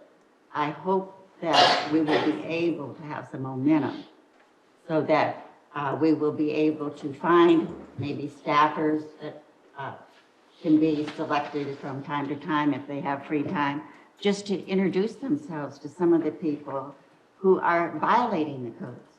Because most of the people who are violating codes have no idea that they're violating them. Well, if I'm not mistaken, this code, this section that you gave us isn't really discussing the signs that are already up. Well, it should have been, it predated it. Isn't prohibited. No, y'all are, I mean, and please tell me if I'm misunderstanding what you've said. If they were already here, this doesn't apply to them because they were grandfathered in, correct? Is that how I'm understanding? Are grandfathered if the rule ungrandfathered them, in other words, said you have to take the signs down, Well, then the city would need to pay just compensation. But that's not what this This says. applies to new signage going up, So correct? they are not, they are no longer in compliance, but they were in compliance before 2019. If that would be true, if this was just in 2019, but what this code was, this was a code that was carried over from previous codes. I don't have no idea, I haven't gone to back far enough to know when they were originally done, but I imagine that these, because I worked on that, updating, you know, when we went through that in planning. And so this isn't something that is new language, it is just something that has been carried over and has never been attended Well, to. but what they were saying was those signs that are here now are more than likely back in the 1980s. This Well, community development pulled the permit, I so don't know. they were If it went permitted back, at the time. if it went back that far, then you would be absolutely Well, and that's what they said to us. well, maybe those signs, but I don't know how far back the code. So Andrew, the question to follow the lead of Ms. Kenny would be if it was tracked down that billboards are prohibited, if this language was in our codes back in the 70s and the billboards were built in the 80s, what recourse would the city have if we could trace it back and find out these billboards were illegal from day one? In that case, you have illegally permitted billboards, and they've been permitted by the city, and so you have an issue with latches there. It's a legal term in enforcing it because the city permitted the construction of the billboards. When we looked at this, did look at it, and I didn't find in the code that at the times that you were looking for that it allowed for, or the billboards were prohibited. That's my understanding. Now, in preparing for the meeting tonight, I don't have all those dates for you, but at the end of the day, with this sign here, the actual permits for the sign were pulled. So if these signs are permitted, there's no reason to believe that they're not, then they essentially are legal signs. And this is, I think, a little reminder to all of us, the city, that when we see something going on in the city that is a violation or is not proper, you got to stop it right then, right now. You can't let it go on for several years and say it's not hurting anybody and then go back and try to say, you know, hey, you can't do that. I'm seeing this, longer I stay involved with the city, I'm seeing this theme that something that should have been stopped wasn't stopped. And now the person that's involved with it has some sort of legal standing to say, well, you allowed me to do this years ago, and now you're trying to take it away from me. So, you know, it's just something to keep in mind when we see things like this. Well, I would say, Andrew, the council can all chime in, but I really think the residents in this council would like to take a look how, even if it's over a 10-year period, how we could, you know, get rid of these, you know. Simply by putting it in the code. And there are some other provisions I think that would be beneficial as well. Creating a better, currently right now, it certainly appears that the city has the ability, for instance, to prevent the sign that was destroyed from going back up. Based on some of the definitions and so forth, not of build back, but of substantial improvements. The city should have regulations regarding build back that are specifically tailored to build back. And that can go in there. And so if you ever have an issue again, and the sign would cost more than 50% to repair, now that's within your substantial improvement, but we're looking at it from an improvement standpoint. You can put 50% damage, no build back. That certainly, puts the city on even solider footing in combating, a non-conforming use that they wish to see go away over a period of time. And so those are some things that you can do. Well, since you already wrote the law, the rule, the ordinance, whatever it is for your own hometown, can't we just kind of not recreate the wheel? Yes, there's a good template to work from. I would make a consensus direct them to present that to us after our baby's born. What's already in place. I would think it would go to the planning commission, wouldn't it? Signage, I forget, is that in the zoning code? I believe it is, because we had to go, in 2019, everything did. And signage is not always in the zoning code, but in Dunnellon, I believe it is. That's why we see section 11.12 within LDC. I don't know, you know. So yes, if it's an LDC in the land development code, it absolutely needs to go to planning. So what I can do is prepare it specific to Dunnellon and create those strike-through and underlines. It could come to council just to see council's initial blessing. That would slow things down. Or it can go straight to planning and then come back to the council. And it would need to go to planning again. I think what you're asking, Vice Mayor, is just to pretty much give blanket consensus. Well, yeah, that's, yeah, I didn't know if you need to go to us or whom and there, but yes. Whether it's the planning commission or whether it's just whoever is supposed to start the process. Right? So we have consensus on that. Absolutely. Very good. Thank you. Thank you. I'm sorry. I mean, that's All right. That was number 9. We've already taken care of number 10. Now we get into some soft stuff. Proclamations. We need a little break. I need to go home. Hustle it. Read, speed read there, chick. I'll make it quick. There's no internet. So you all, last month approved a proclamation for Father Paul Hamilton, isn't that right? At the Episcopal Church. Yes. And it was prepared for an event that they were having. But we are also going to, we've also invited him to come on Monday and have a presentation of that same proclamation by the city council to him. The Women's Club, there's a proclamation you'll see on Monday for the Women's Club's 100th anniversary. We will not be presenting that on Monday. They want it presented at their event on May 22nd. And they've asked that the mayor attend. Who is it? And do that. The Women's Club, 100th anniversary.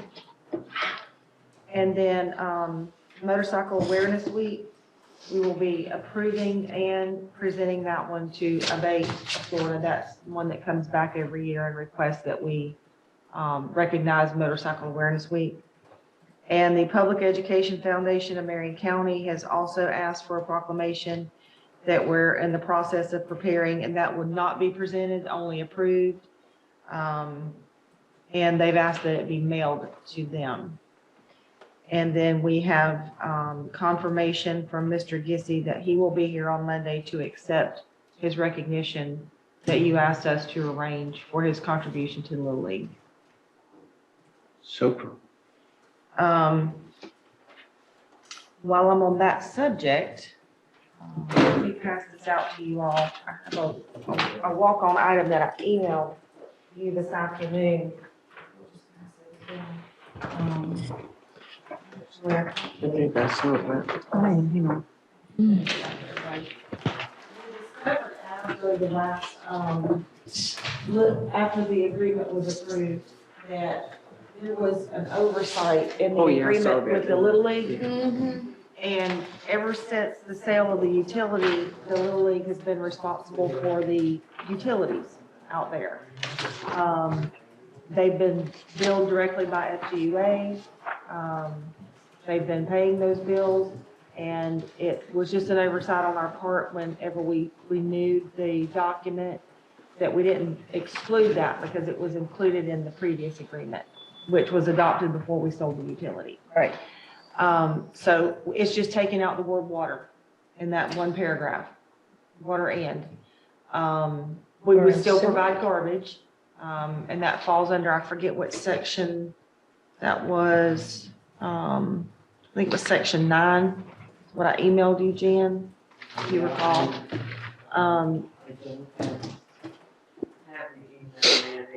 That's okay, that's okay. I can pull it up here.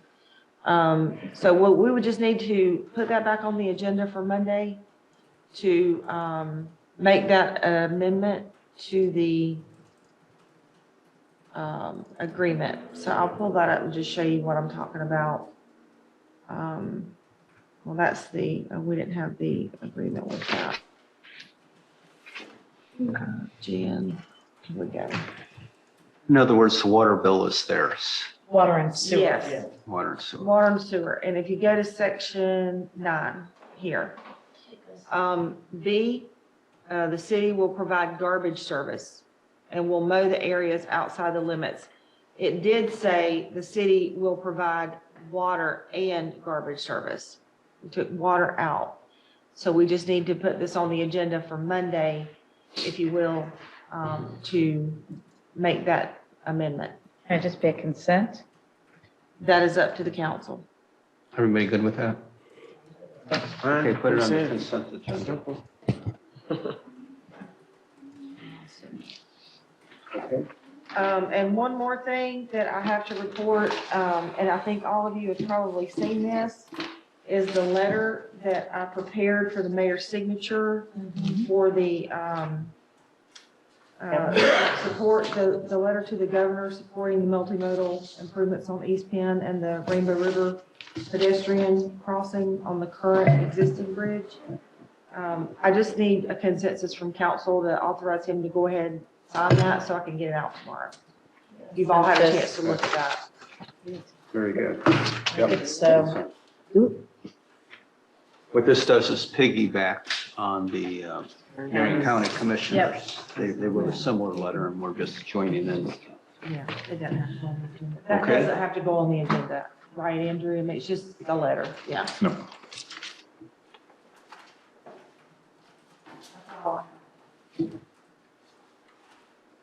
Okay, that's all the proclamations. Okay, we go to council comments.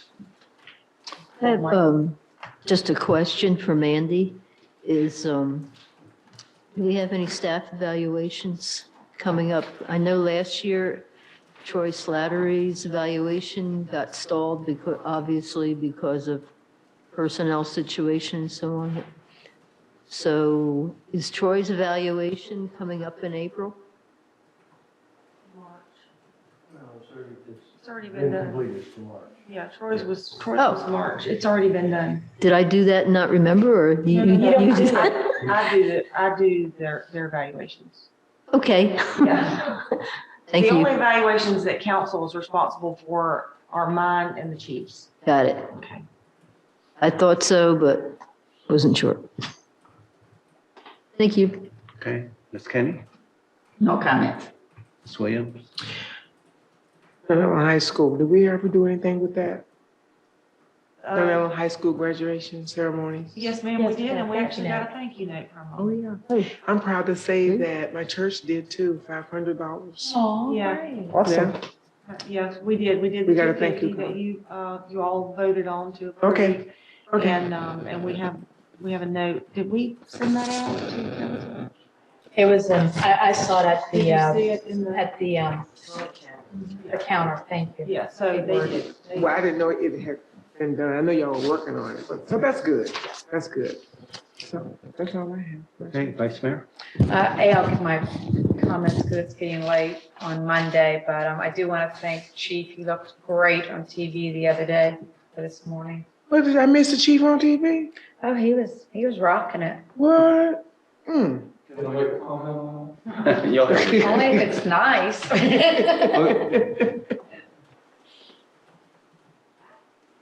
And that the. Most of you probably know by now, this was a joint effort between federal, state, and local agencies, the 22 Oh, yeah, I read that. perverts Yeah. that was arrested. But here's what I want you to think about. They did an excellent job, these officers.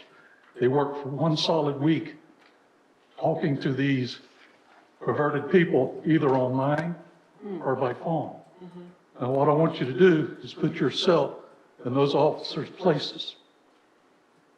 That you're talking to a guy that you don't know anything about who wants to meet a 12-year-old child and do something to him very, very bad. Yes. So what I'm saying is, these officers go through hell sometimes, not on murders, but just on perverted people that they have to deal with. So when we pray for the officers, pray for their mental stability when they deal with issues like these people. And these are all our officers also working this case. We had 2 on this case. So, but I'm proud of them. We have talked many times because I've been in their shoes. I've done these type cases, and it did affect them. So, Our love and prayers to them and thanks. but they did a wonderful job. They had a good Oh, leader. 22 perverts off the street. 5 there's warrants for. We'll eventually find them. They're like snakes. They went back in their holes for right now. But they will be caught. And they will be punished. And the good thing is the prison system will not be very kind to them. Thank you. All right, Chief, why don't you stick around because my comments might involve you. I just have one. We all know that on April 1st, our ordinance went into place on Blue Run Park. I've been over there several times. And you can see, I know we're not quite into the season yet, but you can see when you go over there in the middle of the afternoon, you can see it's not nearly as busy as far as the tubes and the kayaks and whatever. I even went over there one time, it was about 4, and there was actually a couple empty parking spots, which I found was amazing. So I think this ordinance is going to do what we were hoping to do. Now, what I'm going to report is now commercial activity, which for now has stopped at Blue Run Park. The commercial activity is showing up here at this boat ramp. Oh, my God. So what what these people are doing, and I'm not saying any names on purpose, but we know of at least 2 that now are having their kayaks go past the ramp, come down to here, the tuber takeout, come down to here, and they're picking them up in their shuttle here. What they've done, when I've witnessed it 3 times now, is they come in. If there's boats lined up to use the ramp here, they park the shuttle in the grassy area right next to the building. They haul the kayaks up to the shuttle and the people walk. If they happen to pull into this parking area and there's no one using the ramp, they go down there and they actually back their trailer to the water's edge, load the kayaks there, and the people get on the shuttle there. So you can imagine what this could lead to when we have that on top of the busyness of that ramp anyway. Now we're going to have kayaks coming here. We're going to have shuttles coming here. And again, it's commercial enterprise using government property without authorization, without permission, without permits as part of their business model. So it was kind of really brassy to me that the very next day after the ordinance goes into effect, with no notification or permission of the city, they just say, okay, go on down to the city boat ramp and we'll pick you up there. So that's actually what's what's going on. There's a wind building. One thing I wanted to bring to your attention, I didn't have a chance, Chief, to write you an email. Today, I went to Luron Park, and there was a commercial shuttle there that didn't have KP Hole on it. It had their emblem on it. And when I asked the driver, I says, is this the KP Hole shuttle? He said, yes. So it looks like now they're going to intermix. The two vans, So the only way you're going to be able to tell, just follow them back. or remember that the KP Hole tubes are yellow for the adults. Yes. And red for kids and handicapped. If they're green or some other color, they're Private. They're commercial. So I just want to bring it to your attention that right now, we're going to more than likely have to address this. It's a very dangerous situation, doing what they're doing with all that boat traffic, motorized boat traffic there. And again, it's just smearing it right in our face. This is our government property, it's government park, and it's being used without permission. You can make the argument, if we allow this to happen and don't challenge it, who's to say you can't pull up to City Beach and do the same thing? So just want to bring that to your attention. So Andrew, we have talked a little bit about that.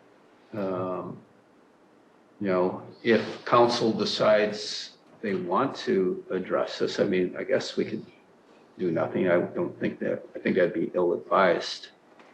What are some suggestions we can do to nip this in the bud? It's another one of those things, that's why I brought it up. If we allow this to go on for 2, 4, 6 months, and then we decide to stop it, here again, someone's going to say, you allowed it, and now we're into that. If the governor signs the 15% rule, then, they can say, now you've hurt our business by 15%. So I think it's something we need to talk about. I see it primarily in the discussions that I've had with staff and with you, Mayor, when you brought it up as a safety issue. The best way to deal with it, of course, is an ordinance, but that takes some time. One way to deal with it is to deal with it through a resolution, and that at least provides some immediate relief. It doesn't provide for a fining system, but it does appear that you can implement or go through a trespass system.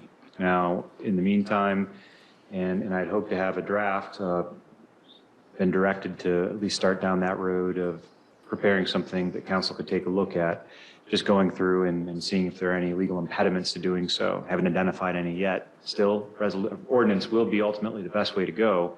And how that shakes out with business damages, I'm not so sure, but I'm not sure it really matters from the safety standpoint. So in the immediate future, looking at a resolution, something that the city can at least consider whether or not you want to do to take immediate action. So I'd hope to, in discussing that, I said I couldn't promise that I would have it tonight. There are a few things to look at to make sure that there are some unintended consequences, and that it covers everything. For instance, making sure that people can at least walk through a sidewalk, even if there was a commercial type of use for conveyances, so it doesn't run afoul of a constitutional issue. So just looking at those and making sure they're all covered, but you should have a draft for Monday, and something that you could consider at that time if you wanted to. Council comment, Ms. Kenny? Well, I have a question, only that if somebody got hurt down there, would the city have any liability? If the city was negligent, now, per se, I think a lot of times cities are sued for negligence for things that they're not negligent for. Now, that's why you have insurance. Those negligent type of lawsuits are different than a land use type of lawsuit, where you're not covered. You're covered for those type of things. Whatever the city's coverage is, I'm not quite sure, but you have your deductible, and it's a standard type of thing for negligence. So as long as there's coverage under FMIT or the other carrier, I'm not quite sure which one the city has. That's something. But the point is, just because you have insurance, you're still sued. You're still sued, and somebody still gets hurt. Right? So you're still sued. You're just your insurance. Yeah.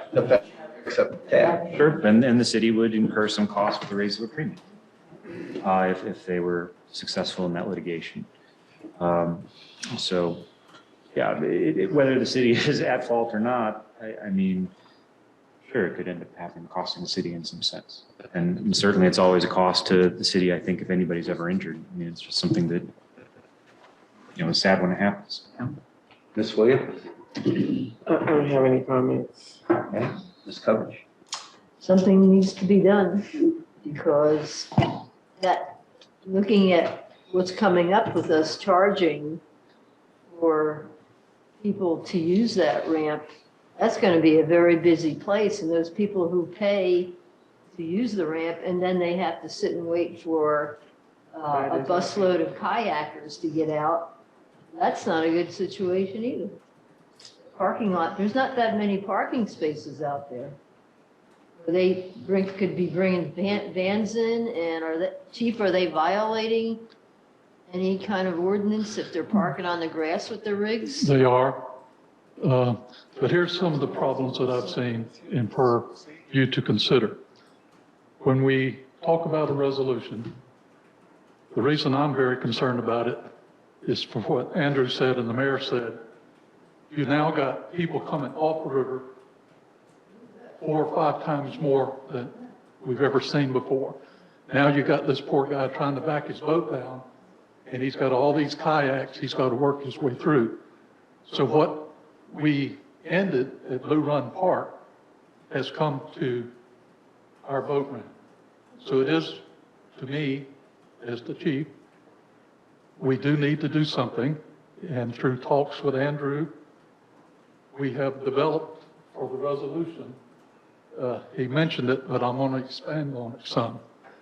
And that is, we cannot do an ordinance, which ordinance has teeth in it, but a resolution is a rule. So now we're going to have a rule at the park. And the only way that we can enforce the rule is through a trespass. And that becomes criminal, okay? But let me explain what we're going to do there. You get 3 strikes. We're going to play baseball with them. The first time that they violate the resolution, we go down and we warn them that there's a resolution against this. If they come back again, then we're going to give them a trespass warning. Then if they come back the 3rd time, we're not going to take them to jail. We're not going to handcuff them. We're going to give them what we call a notice to appear, but it is an arrest. It's a misdemeanor. But they're not handcuffed, they're not taken to jail, they're not fingerprinted, they're not photographed, they're given a court date. So this is the only way right now, without an ordinance, that we can legally stop this. That would mean an associated fine to be determined also then? Say that again, please? If they get that 3rd strike, there'll be an associated fine with the No. court appearance? It'd be up to the court system to Okay. deal with them because it's a criminal charge. Okay. It's a misdemeanor. 3rd degree, I believe.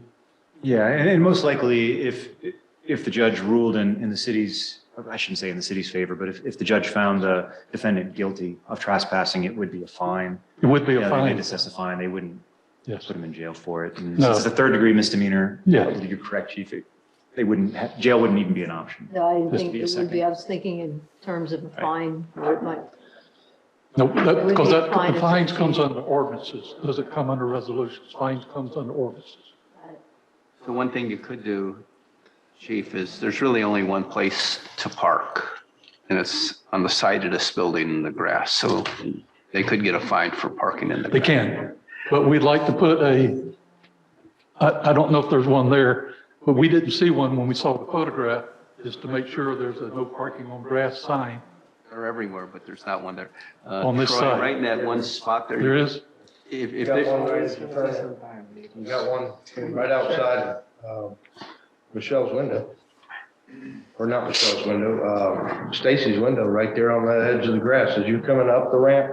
Yeah, when we looked at the picture the other day, we didn't see one, so, and I haven't been out there, so if there's one there. I'll have to check, make sure it's still there, because it may have taken it It out. may have been taken out, yes. Well, if there was some sort of obstacle that prevented, there's nowhere else There to you go. park. Well, there's There's I two know- entrances, three entrances into the parking lot. All three entrances identify no parking on grass. Yeah. And then there's sporadic. We would have no issue if we caught them here, it's $50 fine parking on the grass.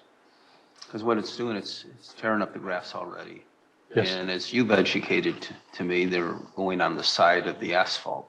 And they're gonna Tore it up tear it this up. year now.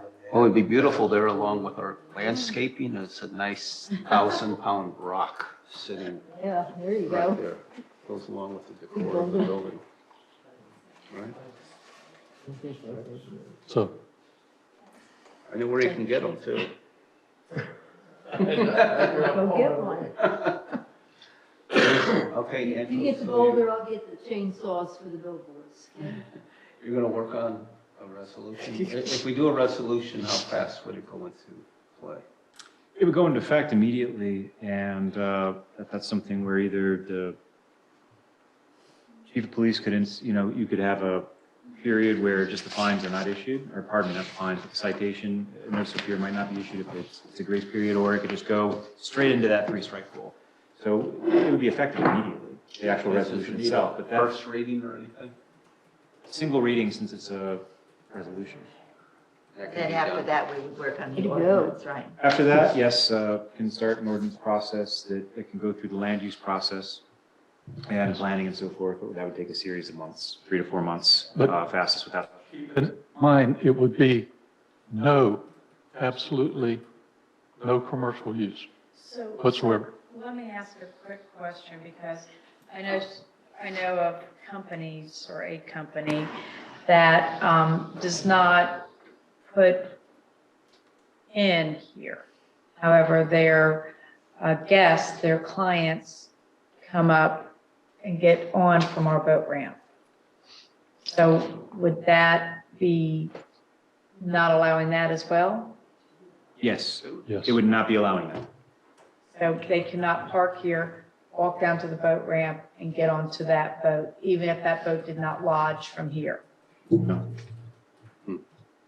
When I say no, just to be clear, yes, it would apply to all businesses on commercial use on city property. There would be some exceptions, similar to what you see at Blue Run Park, but no, to keep equal footing, I wouldn't be allowed. Now, the city in the future could implement a commercial parks type system excluding Blue Run Park and allow certain activities and create that. Of course, that takes time as well and parameters, and that would need to be very, very well thought out and could be part of an ordinance. It's an option you all have. But to stop an issue or to, resolve a matter that if the council finds that they're concerned about this right now and take it, then no, it would have to apply to everybody. Well, and this is the thing, I'm not for one company or not for another company, it's not that at all. But I know a few years ago, we tried stopping a development, and so we had to do a building freeze on the whole entire city, which hurt us because of one situation that somebody didn't want, but it hurt the whole city as a whole. So I don't want us getting into a situation where we're cutting off our nose to spite ourselves. So that's why I want it to be done however we do it, logically, future thinking, and not cutting our nose off to spite ourselves, because we lost money when that happened. The moratorium happened, with buildings and such. So that's what I just want to make sure we don't ever do again, is have a moratorium, be it on building or on business in our city, because some of that is cutting our nose off to spite ourselves. And it's got to be all parks that's connected to the river. So if they decide, if we just say this park, this boat ramp, then they may go to the beach. And if they could go to the beach, Well, but I thought he just said that we could do X and not. then we certainly don't want them to come out your house.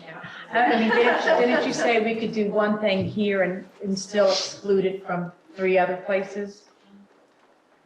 Over a period of time, I think to address everything now, what was discussed with staff is creating a resolution that applies to all city property. From there on, there's a lot of different, it kind of becomes a spider web of how council wants to move. This could affect your special events permit ordinance.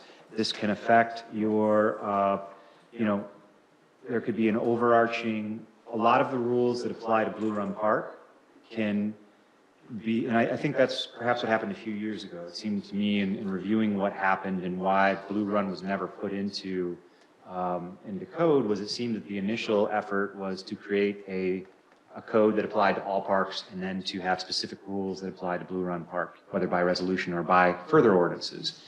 So one of the things that, council can be doing over whatever period of time council finds or wants to, can create a set of rules for all these parks in the codes. And again, part of that then becomes commercial use permits. If that's another complication and the step that council wants to get into, then you can. If you don't, then you don't. But yes, this can certainly open up as much as you want to, or not. I just don't want to cut our nose off to spite ourselves. I know what you're thinking, Vice Mayor. The bottom line is city property is city property for the public use. And we can use city property from time to time for commercial when it's permitted, permission, discussed, as we do oftentimes with events. So what's clearly happening here is a commercial business, no discussion with the city, with no authorization, with no permission, with no permitting, is just blatantly using city property for its business. I mean, that's outrageous.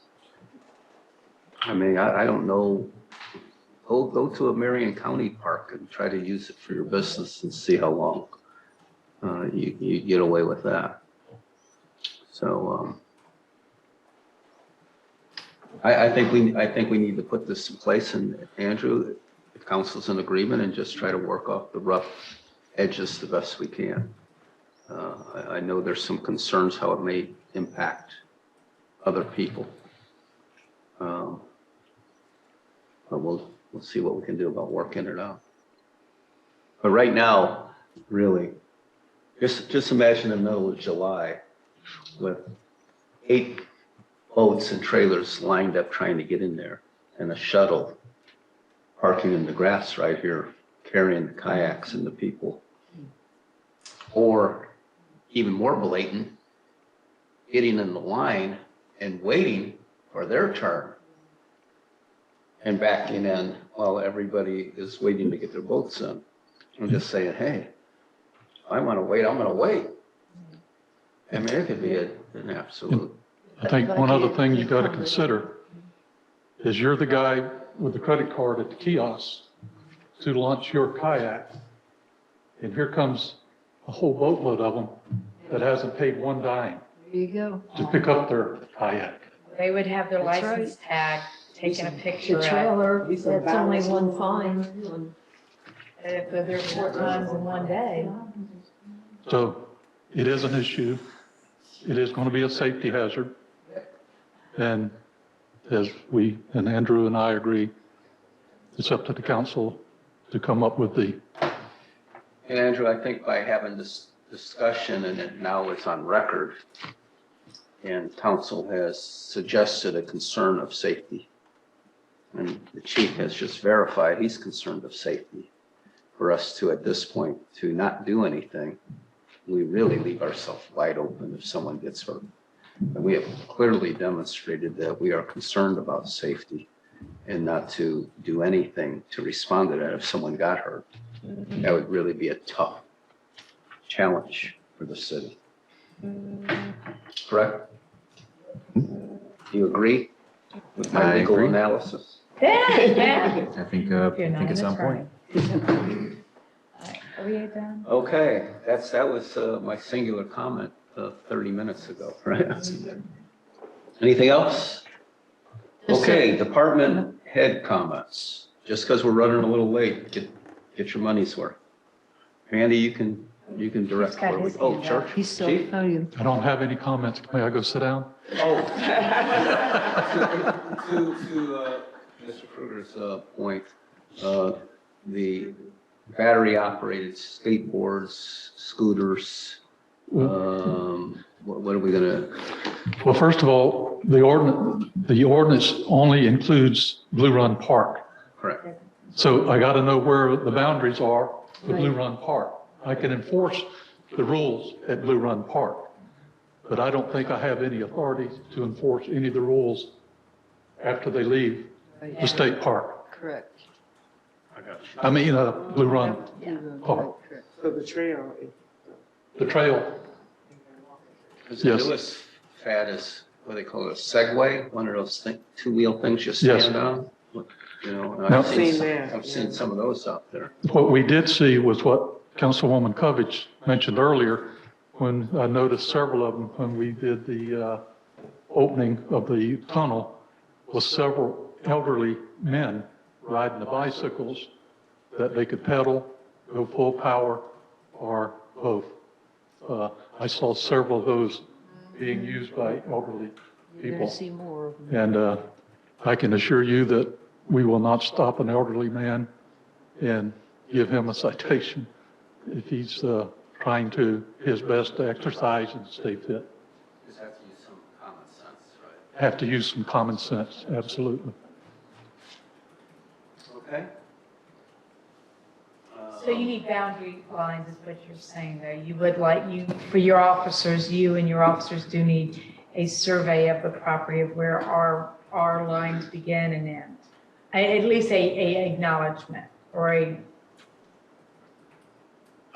whatever. I'll get you the To map. do it legally, yes, I'll get you the map.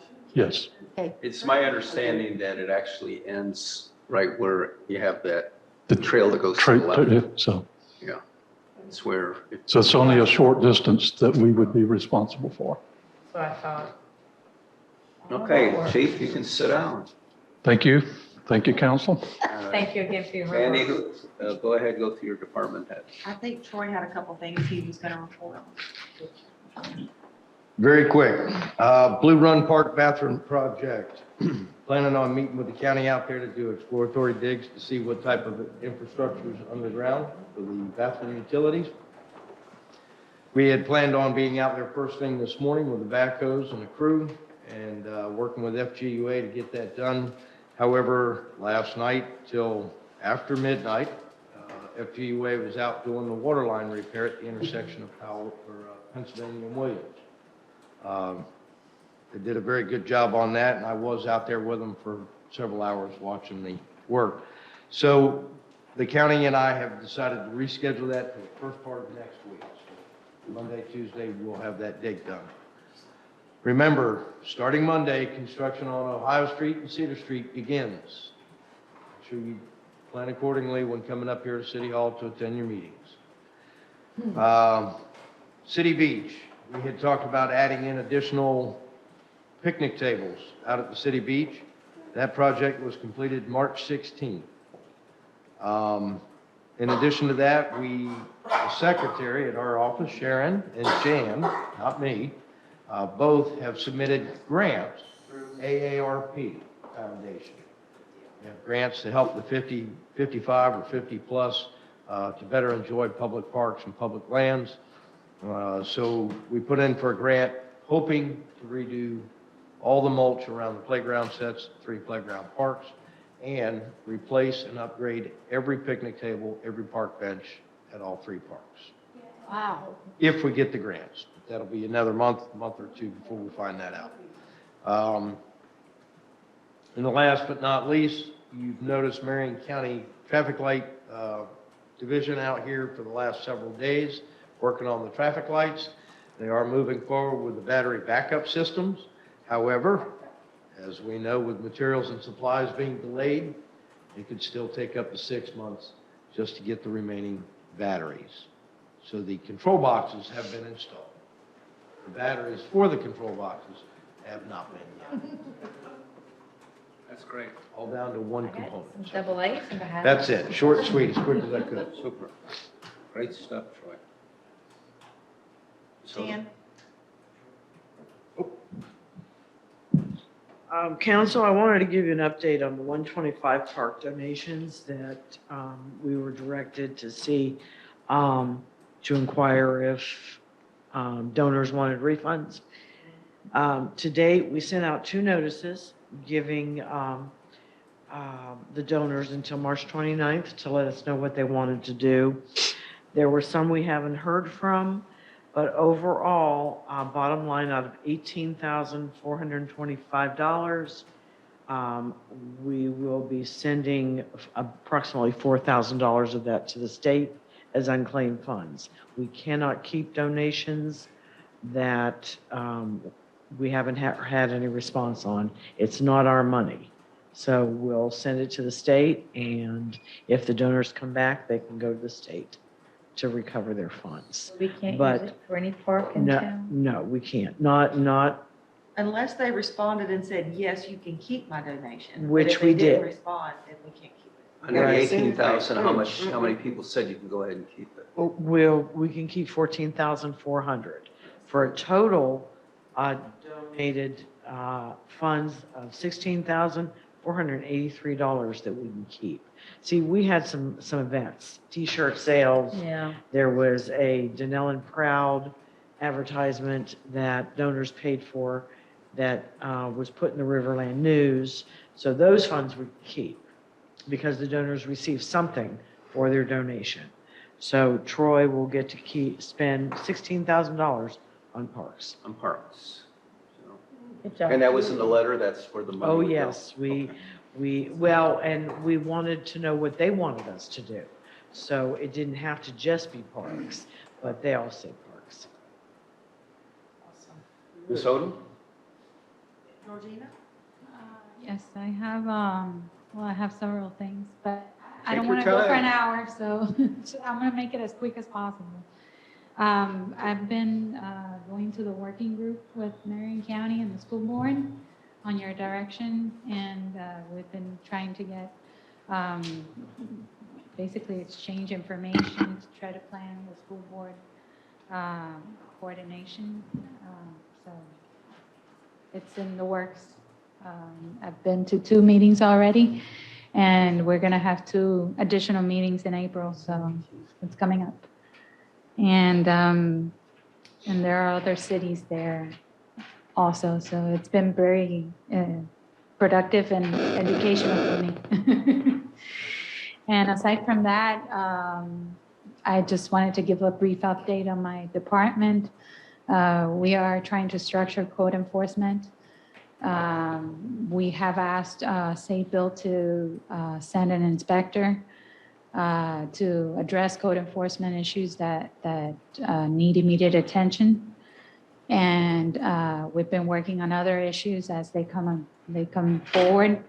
So it's an ongoing process. We're trying to make things flow faster, hopefully. But it's a work in progress, as you all know. And as far as planning and zoning, we are pretty much under control right now. We have a planning assistant, and I'm very happy to say that she's wonderful so far. So we're very happy to have her.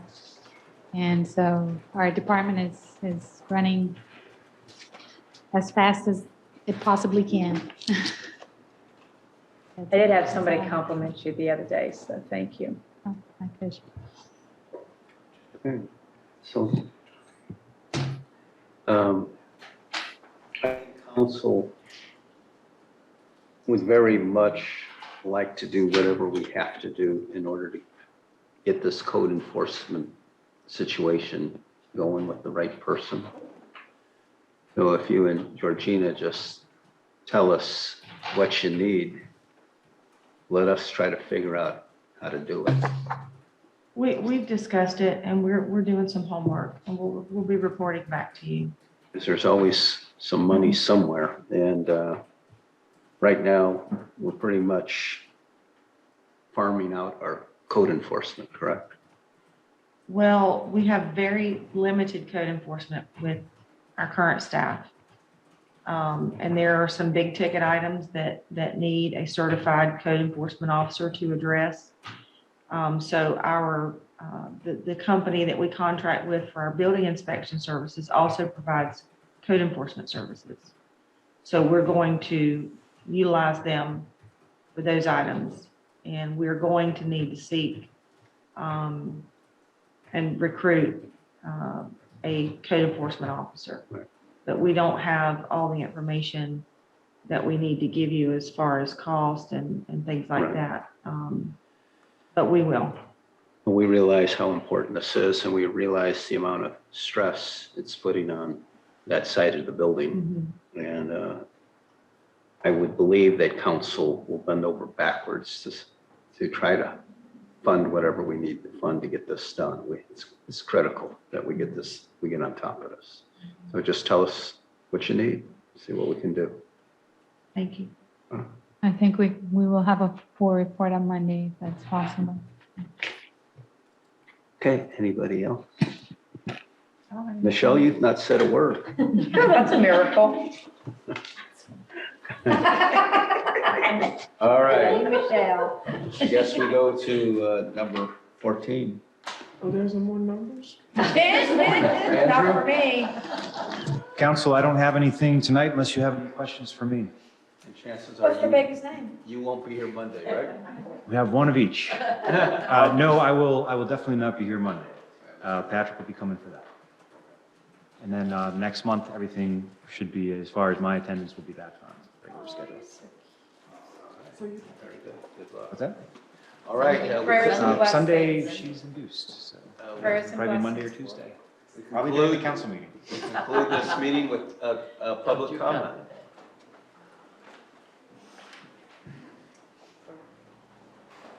My name is David Coger. I live at 11983 Palmetto Way.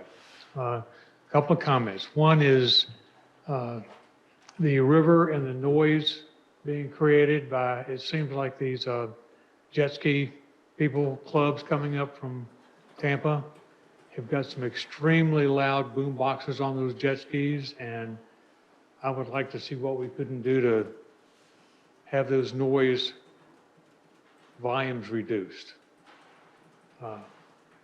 The other thing I'd like to comment on is the fees for getting boats in and out of the ramp here. I think that it's a good idea that the city has taken that over and is going to collect fees. However, as a resident here, I would think that my taxes should allow me to use this ramp occasionally without a fee. Now, if we have people coming from out of town, I think that's reasonable to charge everyone coming from out of town a fee. I also think maybe it's a possible solution to our kayakers using it if we charge them either an interest or exit fee for using the ramp. Possible solution to that. Thank you for your time. Thank you. Want to speak? All right. Oh. Name and address. Man behind. Jason Crapson, it's 1590 West J. Williams Lane. I was coming to comment on the discussion about Blue Run Park, because that never ends apparently. But so the first thing I want to say is it is correct that there's a safety issue now with the other park, but that is also a safety issue created by the ordinance that banned them from using the much safer ramp that was at the Blue Run Park. Now that's, that debate happened for months and months on end. The other thing I want to note is that you, Mayor, you mentioned that it was less busy there. I'd have to ask, is that a good thing? That place where that people are coming out and there's several businesses, local businesses, restaurants, and you got people coming off the tubes that are hungry. And if they're not coming up there, where are they going? Since you're going to have to ban this next one because it's a safety issue, are these guys going to have to find somewhere else to go, or are they just going to stop and give up? Chances are somebody that's staked their entire livelihood on this isn't just going to give up. So eventually, if you keep having to ban place after place after place, he's going to be out of business, or he's going to take his business elsewhere. And all of that tourism that was giving him money, and then he was also spending money in the area is gone. So this entire thing is taking money out of the city So somebody else mentioned cutting the nose off to spike the face. That's already done. The ordinance did that. So, and then, you know, I hear public comments often talk about noise complaints. Unfortunately, this is a growing area. I don't like the noise myself, but the noise I find most often is the traffic noise, especially since I work right there on the strip. There's nothing you can do about that. You can ban it. You can ban people from getting entirely in the river, and they're still going to get noisier and noisier around here just because well, I think I saw somewhere there's like 1,000 people a day moving into Marion County. That's not stopping. You know, Florida is a place in the country that people find is free, and they're leaving the places that aren't free. And, you know, and I kind of think it's funny, the complaint that the previous gentleman said about the boat fee, and, you know, think the taxes for living here should, you know, enable him to use it. It's okay. Well, so some people get to use it for free and some people don't. How do you measure that? How much taxes do people pay? You have to end up working through all this stuff, or it's just unfair. Thank you very much for sharing your thoughts. Thank you. Would anyone else like to speak? All right, we have a motion to adjourn. See y'all. Peace. Motion by Vice Mayor, seconded by...